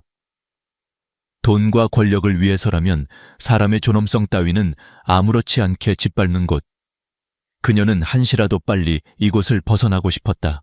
얼마나 지났을까? 뜬 눈으로 밤을 새운 서연은 동이 트기 시작하는 창밖을 보며 지친 몸을 일으켰다. 태준은 여전히 깊은 잠에 빠져 있었다. 그녀는 조용히 유령처럼 그 공간을 빠져나갈 준비를 했다. 그런데 소파 앞 테이블 위에 놓인 것이 그녀의 눈에 들어왔다. 두툼한 현금 봉투였다. 순간 세상이 무너지는 것 같았다. 그가 의식을 잃기 전 그녀를 위해 준비해둔 돈이었다. 이것이 그가 그녀를 보는 시선이었다. 하룻밤의 대가, 그녀의 존엄성에 매겨진 가격표. 서연은 입술을 깨물었다. 눈물이 뺨을 타고 흘러내렸지만 그녀는 소리내어 울지 않았다. 대신 그녀는 조용히 펜트하우스의 비상 잠금 장치를 풀고 새벽의 희미한 빛 속으로 걸어나갔다. 호텔을 빠져나와 비에 젖은 거리를 정신없이 걸었다. 하늘은 그녀의 마음처럼 잿빛이었다. 그녀는 곧장 자신의 옥탑방으로 돌아갔다. 그리고 결심했다. 이 지긋지긋한 도시, 그녀의 꿈과 존엄성을 한꺼번에 짓밟아버린 이 서울을 떠나기로. 그녀는 최소한의 짐만 챙겼다. 아끼던 캔버스와 물감 몇 벌의 옷, 그리고 매니저에게는 몸이 아프다는 짧은 문자 메시지 하나만 남겼다. 학교에는 휴학계를 냈다. 그녀의 존재를 증명하던 모든 것들을 뒤로 한 채 그녀는 아침 첫 차에 몸을 실었다. 어디로 가야 할지 정해진 것은 없었다. 그저 이 남자와 이 도시의 기억이 닿지 않는 곳이면 어디든 상관없었다. 강태준이 지독한 두통과 함께 눈을 떴을 때 펜트하우스는 정적에 휩싸여 있었다. 희미한 기억의 파편들이 머릿속을 맴돌았다. 아르바이트생의 겁에 질린 눈동자, 그리고 자신이 내뱉었던 경멸적인 말들, 그리고 테이블 위에 그대로 놓여있는 현금 봉투. 그녀는 돈을 가져가지 않았다. 그는 무언가 잘못되었음을 직감했다. 곧바로 비서를 시켜 어젯밤의 모든 상황을 파악하게 했다. CCTV 영상과 내부 조사를 통해 박 이사의 계략 그리고 그녀가 억지로 심부름을 왔다가 갇혔다는 사실이 드러났다. 그녀는 희생자였다. 그런데 자신은 그녀에게 씻을 수 없는 상처를 주었다. 태주는 당장 그녀를 찾으라고 지시했다. 하지만 그녀는 이미 연기처럼 사라진 후였다. 그녀의 이름은 이서연, 예술대학 학생. 그러나 학교는 휴학 처리되었고 옥탑방은 비어 있었으며 아르바이트는 그만둔 상태였다. 서울이라는 거대한 도시에서 그녀의 흔적은 그날 아침 비와 함께 완벽하게 씻겨 내려갔다. 3년의 시간이 흘렀다. 강태준의 세계에서 3년은 수십 개의 빌딩이 올라가고 수조 원의 돈이 오가며 기업의 명운이 바뀌기에 충분한 시간이었다. 하지만 이서연에게 3년은 서울의 잿빛 기억을 밀어내고 새로운 색채로 자신의 삶을 채워나가는 시간이었다. 그녀가 정착한 곳은 동해안의 작은 항구 도시 세진이었다. 서울의 숨막히는 속도와는 정반대로 이곳의 시간은 느리고 평화롭게 흘렀다. 아침이면 갈매기 소리와 함께 잠에서 깼고 창문을 열면 짭조름한 바다 내음이 밀려왔다. 그녀는 작은 언덕 위에 위치한 2층짜리 건물을 임대해 1층은 세봄미술교실이라는 이름의 작은 화실로 2층은 자신의 소박한 보금자리로 꾸몄다. 선생님 제 상어 좀 보세요. 이빨이 100개예요. 7살짜리 민준이가 자랑스럽게 자신의 그림을 들어 보였다. 서연은 무릎을 굽혀 아이와 눈을 맞추며 활짝 웃었다. 우와 정말 멋진 백상아리네. 이 파란색은 꼭 세진 앞바다 색깔 같다. 그녀의 칭찬에 민준이의 얼굴에 뿌듯한 미소가 번졌다. 화실하는 아이들의 웃음소리와 크레파스 냄새, 그리고 희망으로 가득 차 있었다. 벽에는 아이들이 그린 서툴지만 개성 넘치는 그림들이 가득 걸려 있었다. 3년 전 겁에 질려 도망치던 21살의 이서연은 이제 없었다. 지금의 그녀는 아이들에게 사랑받는 세봄 선생님이자 조용히 자신의 작품 활동을 이어가는 화가였다. 그녀는 밤이 되면 2층 작업실에서 캔버스 앞에 섰다. 그녀의 그림에는 세진의 푸른 바다와 따뜻한 햇살, 그리고 사람들의 소박한 일상이 담겨 있었다. 상처가 완전히 아문 것은 아니었다. 그날 밤의 기억은 여전히 악몽처럼 그녀를 찾아왔지만 그녀는 그림을 그리며 그 상처를 치유해 나가고 있었다. 이곳에서의 평화는 그녀가 스스로의 힘으로 얻어낸 소중한 것이었다. 같은 시각 서울에서 출발한 검은색 세단이 세진으로 향하는 해안 도로를 달리고 있었다. 뒷좌석에 앉은 강태준은 창밖으로 스쳐 지나가는 푸른 바다를 무심히 바라보고 있었다. 3년 전보다 더욱 깊어진 눈매와 단단해진 턱선은 그가 보낸 시간의 무게를 짐작하게 했다. TK그룹은 그의 지휘 아래 비약적인 성장을 거듭했지만 그의 마음 한구석은 늘 텅 비어 있었다. 3년 전 그날 아침 텅 빈 펜트하우스에서 깨어난 순간부터 그는 단 하루도 이서연을 잊은 적이 없었다. 죄책감은 족쇄처럼 그의 발목을 잡았다. 그는 TK그룹의 모든 정보력을 동원해 그녀를 찾았다. 하지만 그녀는 마치 땅으로 꺼지거나 하늘로 솟은 것처럼 흔적도 없이 사라졌다. 그녀가 얼마나 큰 상처를 받고 얼마나 큰 결심을 하고 자신을 지웠는지 깨닫는 것은 고통스러운 과정이었다. 총수님 5분 뒤에 현장에 도착합니다. 조비서의 보고에 태주는 생각에서 깨어났다. 현장 상황은 주민들의 반발이 예상보다 거셉니다. 특히 환경 파괴와 소음 문제에 대해 우려가 큽니다. TK그룹은 이곳 세이진의 최고급 프라이빗 리조트 건설을 추진하고 있었다. 물론 이것은 중요한 사업이었지만 태준이 직접 이곳까지 온 데에는 또 다른 이유가 있었다. 몇 주 전 수색팀으로부터 희미한 보고가 올라왔다. 세진이라는 작은 해안 도시에 그녀와 인상착의가 비슷한 젊은 여성이 미술교실을 운영하고 있다는 것이었다. 확실하지 않은 그저 가능성일 뿐인 정보였다. 하지만 지난 3년간 수백 건의 헛된 보고에 지쳐있던 그에게 이것은 놓칠 수 없는 마지막 희망의 끈이었다. 차량이 리조트 예정부지 근처에 멈춰섰다. 태준과 조비서 그리고 몇몇 실무진들이 차에서 내렸다. 눈앞에는 개발되지 않은 아름다운 해변과 작은 언덕이 펼쳐져 있었다. 실무진들이 도면을 펼치고 열정적으로 브리핑을 시작했지만 태준의 귀에는 아무것도 들어오지 않았다. 그의 시선은 부지 너머 작은 마을의 중심가를 향해 있었다. 그리고 그는 보았다. 언덕배기에 자리 잡은 파스텔 톤으로 칠해진 작은 건물. 세본 미술교실이라고 쓰인 앙증맞은 간판. 그리고 그 건물 앞에서 한 아이의 무릎에 반창고를 붙여주고 있는 한 여자. 여자는 아이를 안심시키려는 듯 부드럽게 웃고 있었다. 길게 기른 머리카락이 바람에 흩날렸다. 3년 전의 연약함 대신 차분하고 강인한 분위기가 느껴졌지만 그 따뜻한 미소와 선한 눈매는 의심의 여지 없이 그가 그토록 찾아 헤매던 이서연이었다. 태준의 심장이 쿵하고 바닥으로 떨어지는 것 같았다. 숨이 멎었다. 지난 3년간 수없이 상상해왔던 순간이었다. 그녀를 만나면 무슨 말을 먼저 할까, 어떻게 사과할까, 수백 번도 더 되뇌었던 말들이 머릿속에서 하얗게 사라졌다. 그는 그저 얼어붙은 채 죄책감과 안도감, 그리고 알 수 없는 슬픔이 뒤섞인 눈으로 그녀를 바라볼 뿐이었다. 자신을 향한 끈질긴 시선을 느낀 것일까? 서연이 고개를 들었다. 그리고 그들의 눈이 마주쳤다. 수십 미터의 거리를 사이에 두고 시간은 거짓말처럼 멈춰섰다. 서연의 얼굴에서 미소가 사라졌다. 그녀의 눈이 믿을 수 없다는 듯 커졌다. 핏기가 가시는 것이 눈에 보일 정도였다.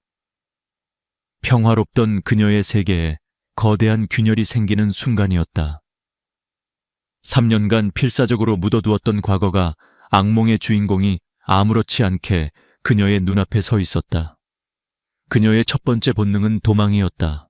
서연은 아이의 손을 잡아 일으키며 황급히 화실 안으로 들어갔다.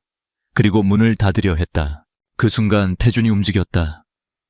그는 자신도 모르게 달려가고 있었다. 닫히려는 문틈으로 그가 손을 밀어 넣었다. 잠깐만요. 그의 목소리는 스스로가 듣기에도 낯설게 잠겨 있었다. 서연은 문을 사이에 두고 그의 손을 보며 경악했다. 그녀의 등은 차가운 문에 기대어 있었고 얼굴은 공포로 하얗게 질려 있었다. 그녀의 평화를 위협하는 거대한 그림자. 그는 3년 전 그날 밤의 공포를 고스란히 재현하고 있었다. 이서연 씨, 맞죠? 그는 간신히 물었다. 그녀를 놓치고 싶지 않다는 절박함이 묻어나왔다. 서연은 입술을 굳게 다물었다. 고개를 저었다. 사람 잘못 보셨습니다. 그녀의 목소리는 미세하게 떨리고 있었다. 그들 둘 다 그것이 거짓말임을 알았다. 태주는 포기하지 않았다. 그녀의 눈을 똑바로 바라보며 말했다. 3년 동안 당신을 찾았습니다. 그의 목대에서 나온 말은 그가 연습했던 수많은 사과의 말들보다 훨씬 더 진심이었다. 그러나 그 진심은 서연에게 닿지 않았다. 오히려 그녀의 공포를 더욱 키울 뿐이었다. 여긴 어떻게 알고, 제발 그냥 가주세요, 제발요. 애원하는 그녀의 목소리에는 원망과 두려움이 뒤섞여 있었다. 그녀는 그의 사과를 원하지 않았다. 그의 존재 자체가 그녀가 쌓아 올린 3년의 시간을 무너뜨리는 폭력이었다.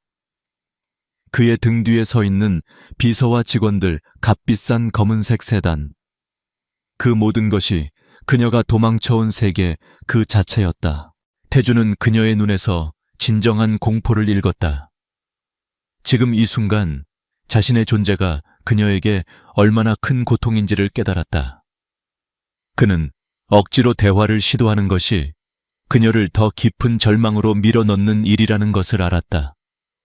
그는 주먹을 꽉 쥐었다. 그리고 닫히려는 문틈에서 천천히 손을 뺐다. 한 걸음 뒤로 물러섰다. 그녀를 위협하지 않겠다는, 가두지 않겠다는 무언의 약속이었다. 알겠습니다. 오늘은 이만 물러가죠. 그의 목소리는 무겁게 가라앉아 있었다. 하지만 다시 오겠습니다. 당신이 내 이야기를 들어줄 때까지.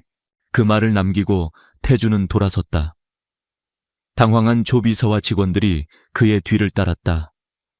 쾅 하는 소리와 함께 화실문이 닫혔다. 태주는 차에 오르지 않고 한참 동안 굳게 닫힌 그 문을 바라보았다. 3년 만에 그녀를 찾았지만 그와 그녀 사이의 거리는 3년 전보다 더욱 멀어져 있었다.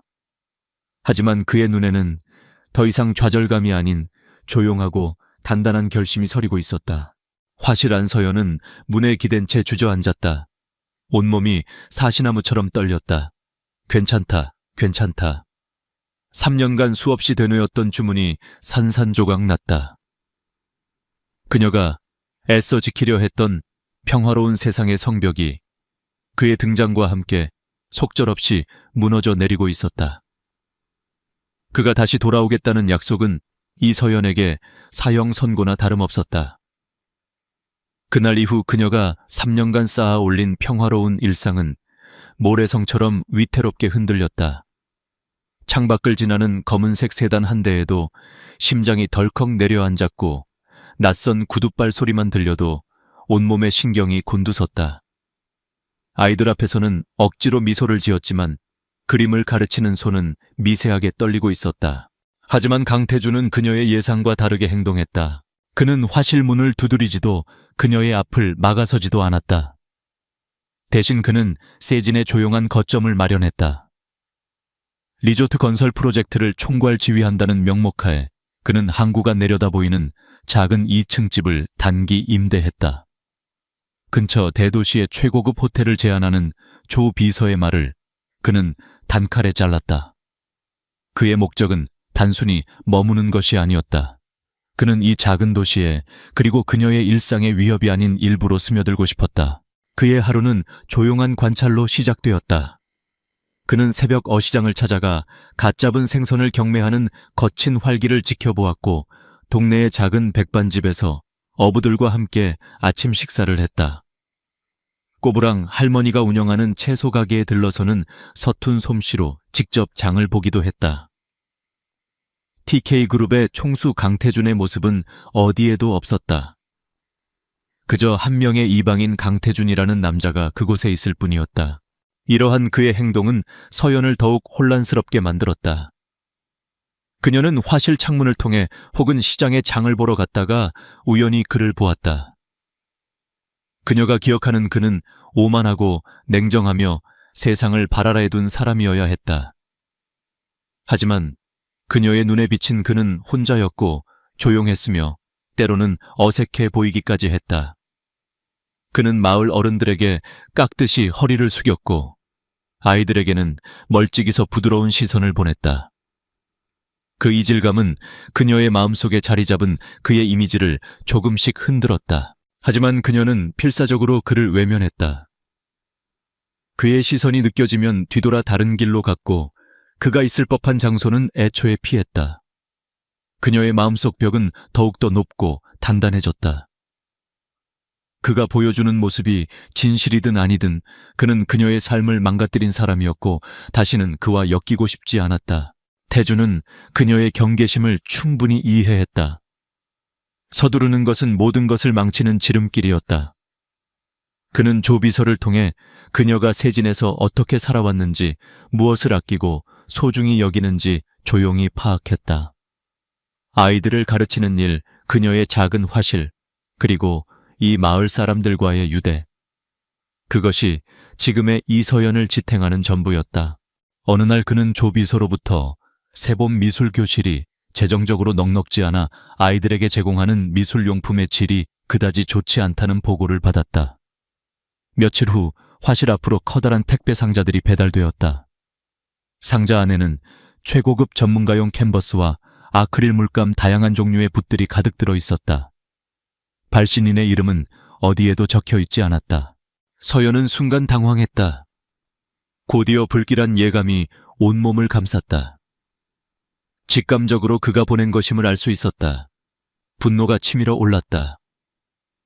3년 전 그날 밤처럼 또다시 돈으로 자신을 대하려는 것인가. 그의 친절은 그녀에게 또 다른 형태의 모욕으로 다가왔다. 그녀는 당장이라도 이 물건들을 그의 얼굴에 집어 던지고 싶었지만 어디로 돌려보내야 할지조차 알 수 없었다. 선의로 포장된 그의 행동은 오히려 그녀의 상처를 더욱 깊게 파고들었다. 한편 태준이 세진에 머무는 시간이 길어질수록 리조트 프로젝트를 향한 반대의 목소리도 점점 더 거세지고 교묘해졌다. 처음에는 환경 파괴를 우려하는 순수한 주민들의 목소리가 대부분이었지만 어느 순간부터 그 양상이 달라지기 시작했다. TK그룹 같은 대기업이 들어오면 우리 같은 영세상인들은 다 죽어. 그놈들이 밤에 몰래 바다에 폐수를 버린다는 소문이 있어. 근거 없는 악성 루머들이 걷잡을 수 없이 퍼져나갔다. 일부 주민들은 돈에 매수되어 전문 시위꾼처럼 행동하며 분위기를 험악하게 만들었다. 태주는 이 모든 일의 배후에 경쟁사인 태영건설에 최 회장이 있다는 것을 알고 있었다. 최 회장은 비열하고 무자비하기로 업계에 소문이 자자한 인물이었다. 3년 전 이제 막 그룹 총수 자리에 오른 태준의 발목을 잡기 위해 호텔에서 약물을 이용한 추문을 꾸몄던 것도 바로 그였다. 계획은 이서연의 예상치 못한 행동으로 실패로 돌아갔지만 태준을 향한 그의 적의는 사라지지 않았다. 강태준 그 건방진 놈이 아직도 그 시골 구석에 처박혀 있단 말이지. 태영건설 회장실 최 회장은 시가를 질겅거리며 음흉하게 웃었다. 네, 회장님. 리조트 사업을 직접 챙기는 모양입니다. 흥애송이 녀석. 사업이 아니라 여자 때문에 발이 묶인 거겠지. 3년 전에 놓친 그 계집을 거기서 찾았다는 보고를 받았어. 좋아, 아주 잘 됐어. 이번에는 사업과 여자를 한꺼번에 날려버릴 기회야. 불씨를 더 키워. 건설 현장에 작은 선물도 좀 보내주고. 며칠 뒤 리조트 건설 예정 부지에 세워져 있던 가설 사무실이 원인 모를 화재로 전소되는 사건이 발생했다. 다행히 인명피해는 없었지만 이것은 명백한 경고였다. 최 회장의 본격적인 공격이 시작된 것이다. 사건의 보고를 받은 태준의 얼굴은 얼음장처럼 차가워졌다. 그는 최 회장의 비열한 수법을 예상했지만 이렇게까지 노골적으로 나올 줄은 몰랐다. 리조트 사업의 성공도 중요했지만 그는 이 싸움이 애꿎은 세진 주민들과 이서연에게까지 번지는 것을 원치 않았다. 복잡한 생각에 머리가 터질 것 같았다. 그날 저녁 태준은 무작정 차를 몰고 나와 인적 드문 해변에 섰다. 밀려오는 파도 소리를 들으며 타들어가는 담배를 입에 물었다. 권력의 정점에 있었지만 그는 지독히 외로웠다. 그때였다. 저 멀리 방파제 끝에 앉아있는 익숙한 실루엣이 그의 눈에 들어왔다. 이서연이었다. 그녀는 스케치북에 무언가를 그리고 있었다. 붉게 물든 저녁 노을이 그녀의 옆모습을 부드럽게 비추고 있었다.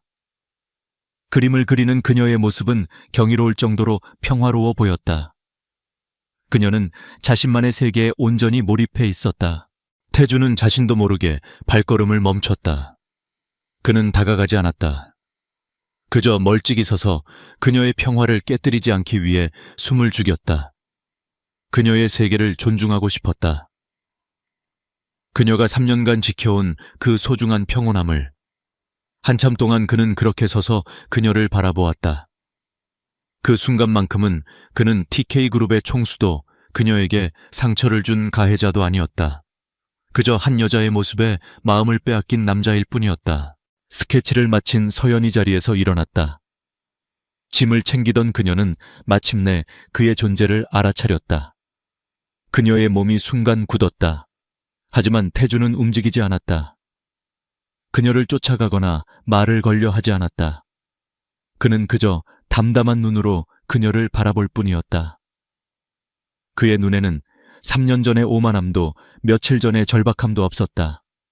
그 자리에는 깊이를 알 수 없는 슬픔과 존중의 빛이 감돌고 있었다. 그는 그녀를 향해 아주 작게 거의 눈에 띄지 않을 정도로 고개를 숙여 보였다. 그리고는 말없이 돌아서서 해변을 떠났다. 서연은 그 자리에 못 박힌 듯 서서 어둠 속으로 사라지는 그의 뒷모습을 바라보았다. 그의 절제된 행동. 그것은 그녀가 기억하던 강태준의 모습과는 너무나도 달랐다. 그녀의 단단했던 마음의 벽에 아주 작은 균열이 생겨나기 시작했다. 혼란스러웠다. 자신이 두려워하는 그 남자가 어쩌면 자신이 사랑하는 이 작은 마을을 위협하는 거대한 아기에 맞서 싸우는 유일한 사람일지도 모른다는 복잡한 생각에 그녀는 밤하늘 아래에서 한참을 움직일 수 없었다. 최 회장의 공격은 예상보다 훨씬 더 집요하고 악랄했다. 가설 사무실 방화 사건 이후 그는 이제 세진 주민들의 삶을 직접적으로 위협하기 시작했다.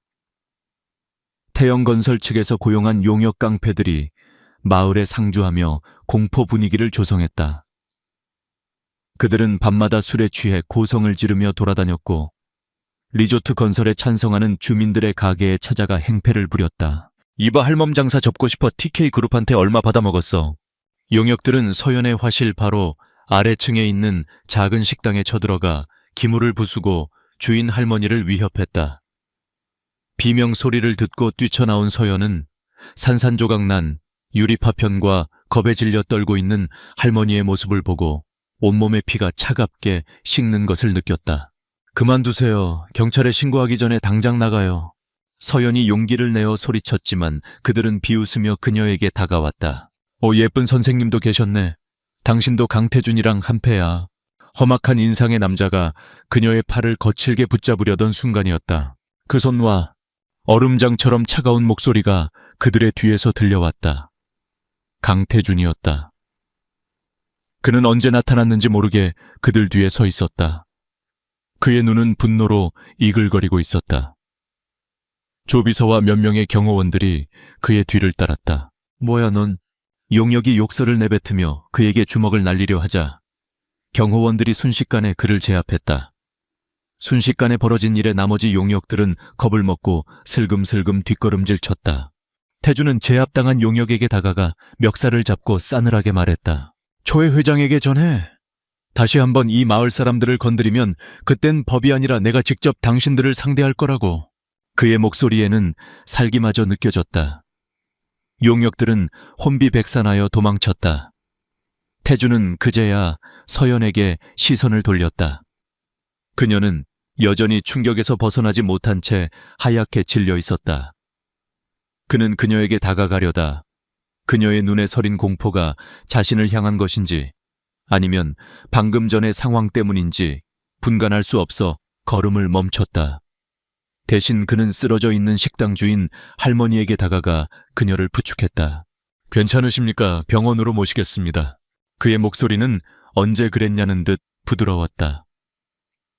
그날 이후 태주는 마을에 사설 경호팀을 배치했다. 그들은 눈에 띄지 않게 마을을 순찰하며 주민들을 보호했다. 그의 신속하고 단호한 조치 덕분에 마을은 거짓말처럼 안정을 되찾았다.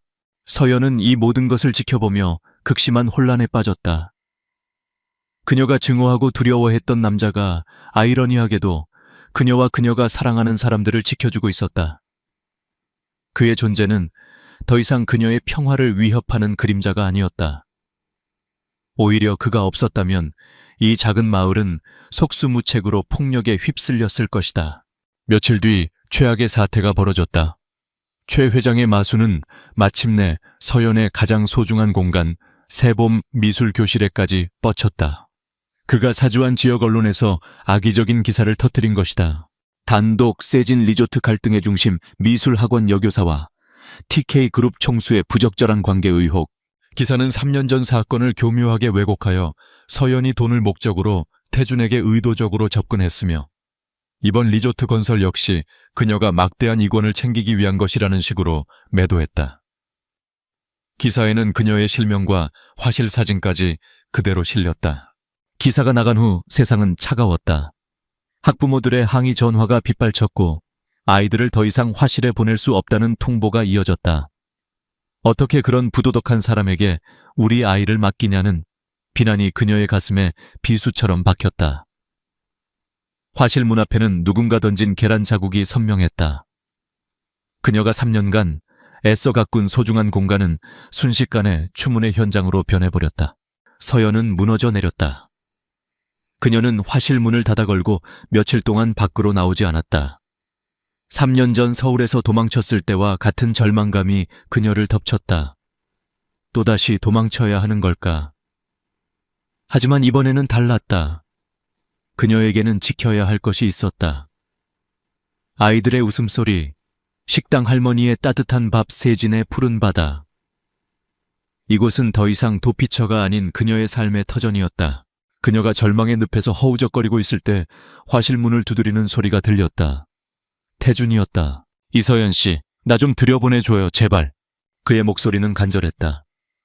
서연은 대답하지 않았다.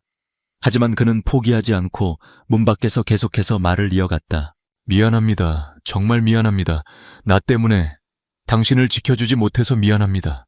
그의 목소리는 빗소리에 섞여 희미하게 들려왔다. 서연은 문에 기댄 채 소리 없이 눈물만 흘렸다. 하지만 이렇게 숨어만 있으면 저들이 원하는 대로 되는 겁니다. 당신은 잘못한 게 없어요. 그러니 문을 열고 나와서 나와 함께 싸워요. 당신 자신을 위해, 그리고 이 마을을 위해 함께 싸우자는 그의 말. 그 말은 이상하게도 그녀의 마음에 깊은 파문을 일으켰다. 그녀는 늘 혼자였다. 혼자 상처받고, 혼자 도망치고, 혼자 견뎌왔다. 누군가와 함께 맞선다는 것은 상상해 본 적 없는 일이었다. 한참의 침묵 끝에 서연은 떨리는 손으로 문고리를 잡았다. 그리고 천천히 문을 열었다. 문 밖에는 비를 흠뻑 맞은 채 무너질 듯 위태로운 표정으로 태준이 서 있었다. 내가 뭘 어떻게 하면 되죠? 그녀의 목소리는 작았지만 그 안에는 더 이상 도망치지 않겠다는 결연한 의지가 담겨 있었다. 그녀는 깨달았다. 과거의 상처에 갇혀 그를 밀어내는 것만으로는 아무것도 지킬 수 없다는 것을. 지금 그녀의 적은 강태준이 아니라 그와 자신을 동시에 파멸시키려는 거대한 악의 최회장이었다. 그 순간 그들 사이에는 어색한 동맹이 맺어졌다. 과거의 악연으로 얽혔던 두 사람이 공동의 적을 앞에 두고 마지못해 손을 잡게 된 것이다. 태준은 그녀를 자신의 임시거처로 데려갔다. 그곳에는 조비서와 법무팀 홍보팀의 핵심 인력들이 모여 있었다. 회의실의 대형 스크린에는 최 회장과 태영건설에 대한 모든 정보가 떠 있었다. 조회 회장은 3년 전에도 같은 수법으로 날 공격했습니다. 하지만 증거를 잡지 못했죠. 이번에는 반드시 그의 가면을 벗겨야 합니다. 태준의 눈빛은 그 어느 때보다 진지했다. 서연은 회의 내내 조용히 그들의 이야기를 들었다. 복잡한 사업 이야기와 법률 용어들이 오갔지만 그녀는 그 흐름을 놓치지 않으려 애썼다. 그러다 그녀의 시선이 스크린 한쪽에 떠 있는 태영건설의 리조트 조감도에 멈췄다. 그것은 최 회장이 세진이 아닌 다른 해안 도시에 건설하려다 환경 문제로 허가가 보류된 프로젝트였다. 잠시만요. 이 조감도 좀 더 자세히 볼 수 있을까요? 그녀의 갑작스러운 요청에 모두의 시선이 집중되었다. 태준은 의아한 표정을 지으면서도 조비서에게 눈짓했다. 조감도가 화면 전체에 확대되었다. 서연은 자리에서 일어나 스크린 앞으로 다가갔다. 그녀는 화가 특유의 예리한 눈으로 조감도의 모든 디테일을 뜯어보기 시작했다. 건물의 배치 조경, 그리고 주변 지형과의 관계, 그리고 그녀는 발견했다. 아무도 눈치채지 못했던 아주 사소하지만 치명적인 무언가를. 이상해요. 이 디자인 어딘가 익숙한데. 그녀의 중얼거림에 태준이 물었다. 뭐가 이상하다는 거죠? 서연은 스크린의 한 부분을 손가락으로 가리켰다. 이 부분이에요. 건물의 구조와 배치가 마치 무언가를 숨기기 위해 억지로 끼워 맞춘 것처럼 부자연스러워요. 마치 거대한 배수시설을 감추려는 것처럼. 그녀의 말에 회의실에 있던 모든 사람들이 숨을 죽였다. 그녀의 직감적인 지적은 TK그룹의 최고 엘리트들이 수많은 데이터를 분석하고도 찾아내지 못했던 사건의 본질을 꿰뚫는 한 줄기 빛이었다. 이서연의 지적은 회의실의 분위기를 완전히 바꿔놓았다. TK그룹의 최고 엘리트들은 그녀가 가리킨 조감도의 한 부분을 확대하고 분석하기 시작했다. 처음에는 반신반의하던 그들의 표정이 시간이 지날수록 경악으로 변해갔다. 그녀의 직감은 정확했다. 태영건설의 리조트 설계되는 주변 자연경관과 어울리지 않는 의도적으로 위장된 거대한 지하 구조물이 숨겨져 있었다. 이건 공업용 폐수 처리 시설 규모입니다. 일반 리조트에서 나올 생활 하수 처리 시설이라고 보기에는 터무니없이 큽니다. TK그룹의 건설기술팀장이 흥분된 목소리로 말했다. 강태준의 눈빛이 날카롭게 빛났다. 퍼즐 조각들이 하나씩 맞춰지기 시작했다. 초해 회장은 처음부터 리조트 사업에 관심이 없었어. 그의 진짜 목적은 다른 곳에 있었던 거야. 태준의 지시에 따라 팀은 즉시 태영건설의 과거 프로젝트와 자금 흐름을 재추적했다.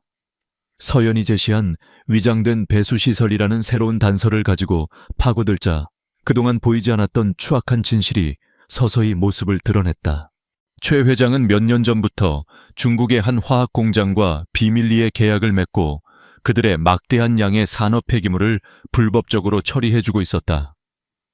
그는 자신이 건설하는 리조트나 공장 부지 지하에 거대한 비밀 폐기물 처리 시설을 만들어 정화되지 않은 독성 폐기물을 심해에 몰래 방류하는 방식으로 엄청난 이익을 챙겨왔다. 그가 세진에 그토록 집착했던 이유도 이곳의 깊은 수심과 복잡한 조류가 폐기물을 은폐하기에 최적의 장소였기 때문이었다. 미친 자식. 태준의 입에서 나지막한 욕설이 터져 나왔다. 이것은 단순한 사업 경쟁이 아니었다. 자신들의 이익을 위해 한 도시의 생태계와 주민들의 생명을 담보로 한 용서받을 수 없는 범죄였다. 이제 목표는 명확해졌다. 최 회장의 범죄를 입증할 결정적인 증거를 확보하는 것. 그때부터 강태준과 이서연의 기묘한 공조가 시작되었다. 태준의 임시거처는 24시간 불이 꺼지지 않는 전쟁 상황실이 되었다. 태준은 자신의 모든 인맥과 자원을 동원해 최 회장의 뒤를 쫓았고 서연은 그 옆에서 조용히 자신의 역할을 해냈다. 그녀는 더 이상 과거의 상처에 얽매여 두려워하는 피해자가 아니었다. 그녀의 예술가적 감수성과 날카로운 관찰력은 아무도 생각지 못한 곳에서 빛을 발했다. 그녀는 태영건설이 배포한 수많은 홍보자료와 위성사진, 심지어는 관광객들이 찍어 올린 SNS 사진들 속에서 미세한 불일치와 위화감을 찾아냈다. 마치 숨은 그림 찾기를 하듯 그녀는 최 회장이 남긴 거짓의 흔적들을 하나씩 발견해냈다. 이 사진 좀 보세요. 태영건설이 작년에 찍은 홍보용 항공사진인데 이쪽 해안선의 색깔이 지금의 위성사진과 미묘하게 달라요. 마치 식물들이 서서히 죽어가고 있는 것처럼 보여요. 그녀의 지적에 따라 토양 전문가가 파견되었고 그곳에서 기준치를 훨씬 초과하는 중금속이 검출되었다. 그것은 최 회장이 과거에 운영했던 다른 지역의 공장 부지 근처였다. 태준은 함께 밤을 새우며 사건에 몰두하는 서연의 모습을 보며 새로운 감정에 휩싸였다. 그는 그녀의 연약함 뒤에 숨겨진 강인함과 지혜에 매 순간 감탄했다. 그녀는 단순히 아름다운 여자가 아니었다. 그녀는 그와 동등한 혹은 그 이상의 통찰력을 가진 파트너였다. 함께 머리를 맞대고 전략을 짜는 동안 그들 사이의 어색함과 경계심은 자연스럽게 녹아내렸다. 대신 그 자리에는 끈끈한 신뢰와 동지애가 싹트기 시작했다. 태준은 그녀를 향한 자신의 마음이 단순한 죄책감을 넘어선 깊고 진실한 사랑임을 깨달았다. 그는 밤늦게까지 자료를 보다 지쳐 소파에 잠든 그녀의 어깨에 조용히 담요를 덮어주었다. 잠든 그녀의 얼굴을 바라보며 그는 이 싸움이 끝나면 반드시 그녀에게 자신의 진심을 고백하리라 다짐했다. 서연 역시 달라진 자신을 느끼고 있었다. 강태준이라는 남자는 더 이상 공포의 대상이 아니었다. 그의 곁에서 그녀는 자신이 보호받아야 할 연약한 존재가 아니라 스스로의 힘으로 무언가를 해낼 수 있는 사람이라는 것을 깨달았다. 그의 일에 대한 냉철한 판단력과 위기 상황에서의 결단력, 그리고 그 이면에 숨겨진 인간적인 고뇌를 엿보면서 그녀는 3년 전 자신이 가졌던 편견이 얼마나 어리석었는지를 알게 되었다. 그의 시선이 자신에게 닿을 때마다 느껴지는 따뜻함에 그녀의 심장은 자신도 모르게 반응하기 시작했다. 마침내 결정적인 증거를 확보할 기회가 찾아왔다. 태준의 정보팀은 최 회장이 중국 측 파트너와 만나 폐기물 처리 계약의 마지막 단계를 논의하기 위해 비밀리에 세진의 한 별장으로 온다는 첩보를 입수했다. 그들의 대화를 녹음하고 계약 현장을 덮치는 것, 그것이 최 회장을 무너뜨릴 유일한 방법이었다. 작전은 치밀하게 계획되었다. 하지만 위험 부담이 너무 컸다. 최 회장의 별장은 경비가 삼엄했고 만에 하나 발각될 경우 어떤 일이 벌어질지 몰랐다. 이번 일은 너무 위험해. 당신은 여기에 남아있어 줘요. 태준이 단호하게 말했다. 그는 서연을 위험에 빠뜨릴 수 없었다. 하지만 서연은 고개를 저었다. 아니요, 저도 가야겠어요. 제가 도울 수 있는 일이 있을 거예요. 그녀의 눈빛은 확고했다. 그녀는 더 이상 뒤에 숨어있고 싶지 않았다. 초회 회장은 예술품 수집가로도 유명해요. 특히 현대미술에 관심이 많죠. 어쩌면 제가 경비원들의 시선을 다른 곳으로 돌릴 수 있을지도 몰라요. 예를 들면 길을 잃은 미술학도인 척하는 거죠. 그녀의 제안은 대담했지만 설득력이 있었다. 태준은 잠시 고민했지만 그녀의 눈에 서린 결의를 꺾을 수 없었다. 결국 그는 그녀와 함께 가는 것을 허락했다. 대신 그는 자신의 최전개 경호팀을 동원해 만반의 준비를 했다. 작전 당일 밤 달빛마저 구름에 가려진 칠흑 같은 어둠이 내렸다. 태준과 그의 팀은 별장 주변에 잠입했고 서연은 약속대로 이젤과 스케치북을 들고 길을 잃은 여행객처럼 별장 정문으로 향했다. 여긴 사유지입니다. 당장 돌아가세요. 경비원들이 그녀를 막아섰다. 서연은 미리 준비한 대로 겁에 질린 표정으로 더듬거리며 말했다. 죄송해요.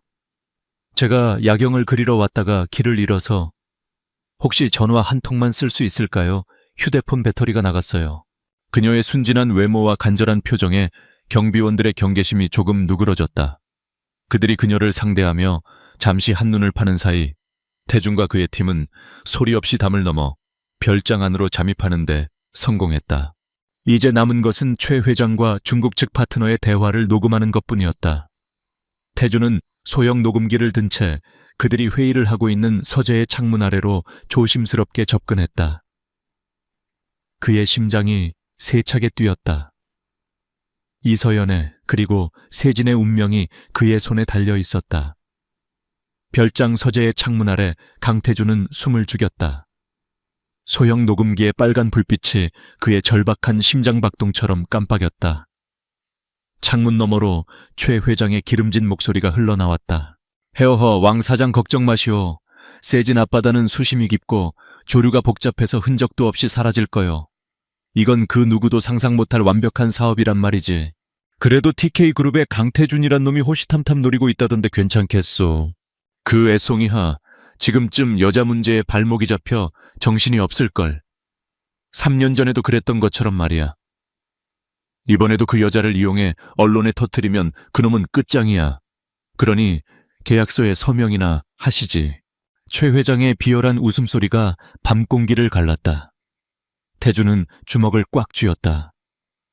분노가 머리끝까지 치밀었지만 그는 냉정함을 유지했다. 모든 것이 녹음되고 있었다. 이것이 바로 그를 지옥으로 보낼 증거였다. 그때였다. 별장 정문 쪽에서 소란이 일었다. 경비견이 짖기 시작했고 경비원들의 다급한 목소리가 들려왔다. 태준의 심장이 철렁 내려앉았다. 이서연에게 무슨 일이 생긴 것인가? 정문 앞에서 이서연은 아야 하는 작은 비명과 함께 일부러 이젤을 쓰러뜨렸다. 물감과 붓들이 어두운 바닥으로 요란한 소리를 내며 흩어졌다. 어머, 어떡해. 제 물감들. 그녀는 당황한 척하며 쪼그려 앉아 흩어진 미술 도구들을 허둥지둥 줍기 시작했다. 그녀의 연기는 완벽했다. 경비원들은 갑작스러운 소란에 잠시 서재 쪽의 경계를 잊고 그녀에게 시선을 돌렸다. 그 짧은 순간이 태준에게는 천금 같은 시간이었다. 서재 안초의 회장과 왕 사장이 계약서에 막펜을 대는 순간 태준은 팀에게 신호를 보냈다. 지금이다. 쾅 하는 굉음과 함께 서재의 유리창이 깨지며 검은 옷을 입은 태준의 경호팀과 미리 연락을 받고 대기하고 있던 환경범죄 수사대 경찰들이 들이닥쳤다. 움직이지 마. 모두 손머리 위로. 서재는 순식간에 아수라장이 되었다. 최 회장의 얼굴은 경악과 분노로 일그러졌다. 그는 본능적으로 계약서를 찢어버리려 했지만 이미 태준이 그의 앞을 막아선 후였다. 끝났습니다, 최 회장. 태준의 목소리는 지독히도 차가웠다. 최 회장은 자신을 무너뜨린 것이 그토록 경멸했던 애송이 강태준이라는 사실에 이성을 잃고 달려들었다. 하지만 그의 주먹은 허공을 갈랐고 그는 경찰의 손에 무력하게 제압당했다. 작전이 시작됨과 동시에 서연은 약속대로 경호원 한 명의 보호를 받으며 신속하게 현장을 벗어났다. 멀리서 들려오는 사이렌 소리를 들으며 그녀는 작전이 성공했음을 직감했다. 가슴 벅찬 안도감과 함께 기나긴 악몽이 끝나가고 있다는 예감이 들었다. 최 회장은 현장에서 체포되었지만 그의 힘은 막강했다. 그는 법조계의 인맥을 총동원해 구속적 부심을 통해 풀려났다. 그리고는 곧바로 기자회견을 자청했다. TK그룹이 유망한 경쟁사를 죽이기 위해 증거를 조작하고 자신을 함정에 빠뜨렸다는 적반하장격의 주장을 펼치기 위해서였다. 여론을 자신의 편으로 돌려 수사에 압력을 넣으려는 마지막 발악이었다. 기자회견장은 수백 명의 기자들로 발 디딜 틈이 없었다. 단상 위에 선 최 회장은 초췌하지만 오히려 더 도끼 오른 표정으로 마이크를 잡았다. 존경하는 국민 여러분, 그리고 언론인 여러분, 저는 오늘 거대 자본의 횡포를 고발하기 위해 이 자리에 섰습니다. TK그룹의 강태준 총수는 자신의 야욕을 위해 저와 태영건설을 파렴치한 범죄 집단으로 매도했습니다. 그는 교묘한 거짓말로 자신을 피해자로 둔갑시켰다. 그리고 마침내 이서연을 향해 독화살을 날렸다. 강태준 총수는 심지어 과거에 부적절한 관계를 맺었던 한 여성을 내세워 저를 음해하는 공작까지 벌였습니다. 순진한 여성을 자신의 사업적 야망을 위한 도구로 이용한 것입니다. 기자회견장은 술렁이기 시작했다. 카메라 플래시가 미친 듯이 터져 나왔다. 최 회장의 마지막 승부수가 통하는 것처럼 보였다. 바로 그 순간 기자회견장의 육중한 뒷문이 열렸다. 모든 사람의 시선이 그곳으로 쏠렸다. 강태준이 들어서고 있었다. 그의 곁에는 조금의 흔들림도 없는 차분하고 위험 있는 걸음으로 이서연이 함께 걷고 있었다. 그녀의 등장은 그 자체로 엄청난 충격이었다. 최 회장이 묘사한 이용당한 순진한 여성이 아니라 자신의 발로 직접 가해자와 맞서기 위해 나타난 당당한 모습이었다. 성큼성큼 단상으로 걸어나간 태준은 최 회장의 마이크를 빼앗아 들었다. 그의 목소리는 낮고 차분했지만 회견장 전체를 압도하는 힘이 있었다. 초회 회장님, 아주 중요한 사실 몇 가지를 잊으신 것 같군요. 그의 말이 끝나기 무섭게 단상 뒤에 대형 스크린이 켜졌다. 그리고 스피커를 통해 지독하게 익숙한 목소리가 흘러나왔다. 헤어헤어 왕 사장 걱정 마시오. 세진 앞바다는 흔적도 없이 사라질 거요. 이건 그 누구도 상상 못할 완벽한 사업이란 말이지. 별장에서 녹음된 최 회장의 목소리였다. 자신의 범죄 계획을 자랑스럽게 떠벌리는 그 추악한 목소리가 기자회견장에 울려 퍼졌다. 기자들은 경악했고 카메라 플래시는 더욱더 격렬하게 터졌다. 최 회장의 얼굴은 새하얗게 질려 재가 되어가고 있었다. 하지만 태준의 공격은 거기서 끝나지 않았다. 그는 스크린을 통해 불법 자금 거래 내역 다른 지역에 오염된 토양 분석 결과, 그리고 태영건설로부터 돈을 받고 거짓 시위를 벌였던 주민들의 양심 선언 영상까지 반박의 여지가 없는 증거들을 폭포수처럼 쏟아냈다. 마지막으로 태주는 자신과 서연을 향한 인신공격에 대해 입을 열었다. 그는 깊은 존경과 미안함이 담긴 눈으로 곁에 선 서연을 바라보았다. 초회 회장은 3년 전에도 이분의 명예를 이용해 저를 공격했고 오늘 또다시 똑같은 짓을 저질렀습니다. 그날 밤에 모든 것을 계획하고 악의적인 소문을 퍼뜨린 것은 바로 최 회장 자신입니다. 이서연 씨는 이 모든 사건의 가장 큰 피해자이자 동시에 최 회장의 범죄를 밝혀낼 최초의 단서를 찾아낸 영웅입니다. 저는 그녀에게 평생 갚아도 못다할 사과와 빚을 졌습니다. 그리고 마침내 이서연이 한 걸음 앞으로 나섰다. 그녀는 마이크를 잡고 회견장을 가득 메운 사람들을 차분히 둘러보았다. 저는 그림을 그리는 사람이고 아이들을 가르치는 선생입니다. 제 유일한 소망은 평화롭게 사는 것이었습니다. 하지만 제 삶의 터전과 이웃들이 위협받는 것을 보았을 때 더 이상 가만히 있을 수 없었습니다. 진실은 오늘 여러분 모두가 들으신 그대로입니다. 그녀의 목소리는 떨리지 않았다. 그녀의 조용하고 진실된 한마디는 그 어떤 웅변보다도 강력한 힘을 가지고 있었다. 모든 것이 끝났다. 최 회장은 모든 것을 잃고 단상 위에 주저앉았다. 그의 추악한 제국은 한낮의 기자회견장에서 산산조각 나버렸다. 밖에서 대기하고 있던 검찰 수사관들이 들어와 그의 양팔을 붙잡았다. 이번에는 그 어떤 변호사도 그를 구해낼 수 없을 터였다. 수많은 카메라와 기자들에게 둘러싸인 혼돈의 중심에서 태주는 본능적으로 손을 뻗어 서연의 손을 잡았다. 위협으로부터 그녀를 지키려는 한 남자의 절박하고 진실된 손길이었다. 그들의 손가락이 단단하게 얽혔다. 두 사람은 최 회장의 무너진 야망을 뒤로 한 채 빛의 세례 속으로 함께 걸어나갔다. 길고 길었던 싸움이 끝나고 이제 새로운 이야기가 시작될 참이었다. 기자회견장의 문이 닫히는 순간 바깥 세상의 모든 소음이 거짓말처럼 차단되었다. 복도를 가득 채웠던 카메라 플래시의 광란도 기자들의 아우성도 모두 희미한 배경음처럼 멀어졌다. 혼돈의 중심에서 빠져나온 강태준과 이서연은 한참 동안 아무 말도 하지 않았다. 굳게 맞잡은 손의 온기만이 현실감을 느끼게 해주었다. 태준은 그녀를 데리고 호텔의 가장 조용한 곳 하늘 정원으로 향했다. 서울의 스카이라인이 발 아래 펼쳐져 있었지만 3년 전 그녀가 갇혔던 펜트하우스의 차가운 야경과는 달랐다. 이곳에는 부드러운 바람과 은은한 꽃향기가 가득했다. 마침내 두 사람은 서로를 마주보고 섰다. 길고 길었던 싸움이 끝난 지금 그들에게는 풀어야 할 또 다른 이야기가 남아 있었다. 바로 3년 전 그날 밤 엇갈렸던 그들의 이야기였다. 먼저 침묵을 깬 것은 태준이었다.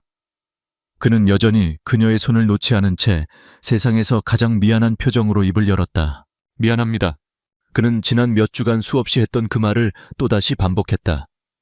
하지만 이번에는 그 의미의 무게가 달랐다. 그날 밤 내가 당신에게 했던 모든 말들, 내뱉었던 모든 행동들, 진심으로 사과합니다. 어떤 변명으로도 용서받을 수 없는 상처를 줬다는 걸 압니다. 권력에 취해 사람의 마음을 돈으로 살 수 있다고 믿었던 내 오만함이 당신의 존엄성을 짓밟았습니다. 그의 목소리는 낮게 잠겨 있었고 깊은 후회가 담겨 있었다. 그날 아침 당신이 사라진 걸 알았을 때 세상이 무너지는 것 같았습니다. 지난 3년 동안 단 하루도 당신을 잊은 적이 없습니다. 당신을 찾아야 한다는 건 죄책감 때문이기도 했지만 그 이상이었습니다. 당신의 그 겁에 질렸으면서도 결코 꺾이지 않던 눈빛을, 돈 봉투를 그대로 두고 떠났던 그 마지막 자존심을 잊을 수가 없었습니다. 서연은 조용히 그의 고백을 들었다. 그녀의 마음속에서 3년간 단단하게 얼어붙어 있던 마지막 얼음 조각이 서서히 녹아내리고 있었다. 세진에서 당신을 다시 만났을 때 나는 깨달았습니다. 내가 당신에게 느끼는 감정이 단순한 죄책감이 아니라는 것을.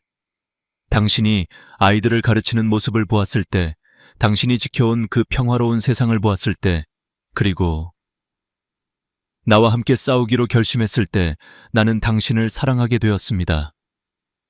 아니, 어쩌면 3년 전 처음 본 순간부터였을지도 모릅니다.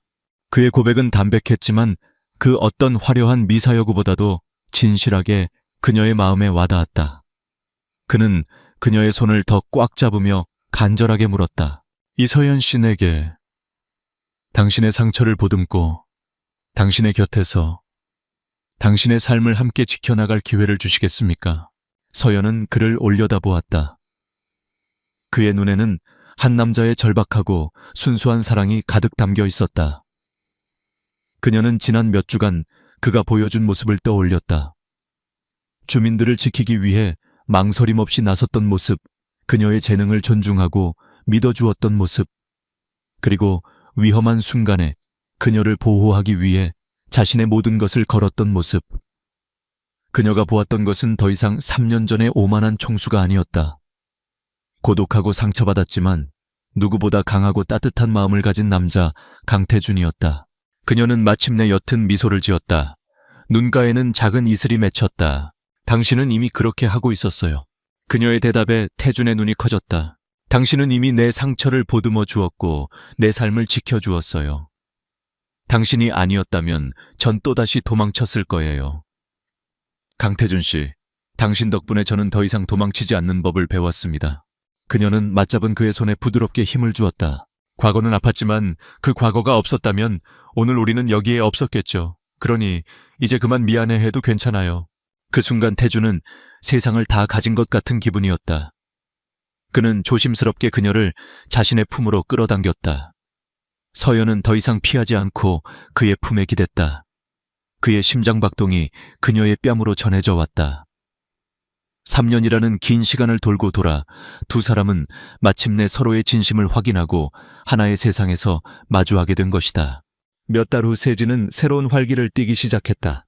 강태준은 태영건설의 불법 폐기물 처리로 오염된 해안과 토양을 복원하는데 막대한 자금을 투자했다. 그리고 기존의 리조트 건설 계획을 전면 백지화했다. 대신 그는 지역 주민들과 환경 전문가들의 의견을 수렴하여 자연과의 공존을 최우선으로 하는 친환경 생태공원을 조성하기로 결정했다. 그곳에는 거대한 호텔 대신 작은 갤러리와 예술가들을 위한 레지던시, 그리고 아이들을 위한 자연체험 학습 공간이 들어섰다. 세봄 미술 교실은 더 이상 언덕 위 작은 건물이 아니었다. 생태공원 안에 새로 지어진 햇살이 가득 들어오는 통유리 건물로 이전했다. 세진의 아이들뿐만 아니라 도시에서 온 아이들도 서연에게 그림을 배우기 위해 찾아왔다. 악의적인 스캔들의 주인공이었던 그녀는 이제 자신의 재능과 용기로 마을을 지켜낸 영웅으로 모두의 사랑을 받았다. 어느 화창한 오후 서연은 새로 생긴 화실 야외 테라스에서 아이들과 함께 그림을 그리고 있었다.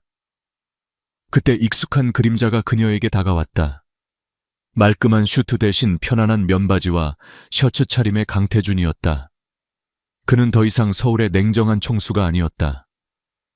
그는 주말마다 서울과 세진을 오가며 이제는 제법 익숙하게 마을 사람들과 인사를 나누는 서연의 든든한 연인이었다. 오늘 우리 화가님들 작품은 어떤가? 그가 서연의 어깨를 감싸 안으며 다정하게 물었다. 보세요, 민준이가 그린 바다거북이에요. 곧 우리 앞바다로 돌아올 친구들이죠. 서연이 가리킨 그림 속에는 활기차게 헤엄치는 바다거북 가족이 그려져 있었다. 태준은 그림을 보는 서연의 행복한 옆모습을 사랑스럽게 바라보았다. 당신을 보면 나는 세상에서 가장 운이 좋은 남자라는 생각이 들어. 그의 속삭임에 서연의 뺨이 붉게 물들었다. 그녀는 그의 품에 살짝 기대며 말했다. 저도 그래요.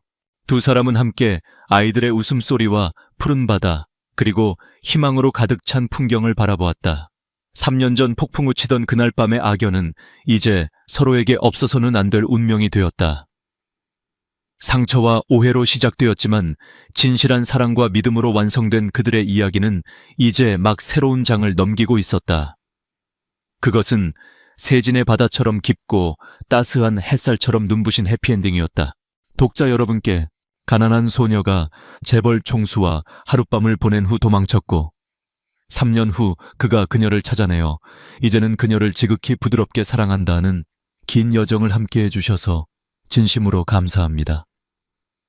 이서연과 강태준의 아픔과 사랑, 그리고 성장의 이야기를 통해 여러분의 마음에도 작은 위로와 따뜻한 울림이 전해졌기를 바랍니다.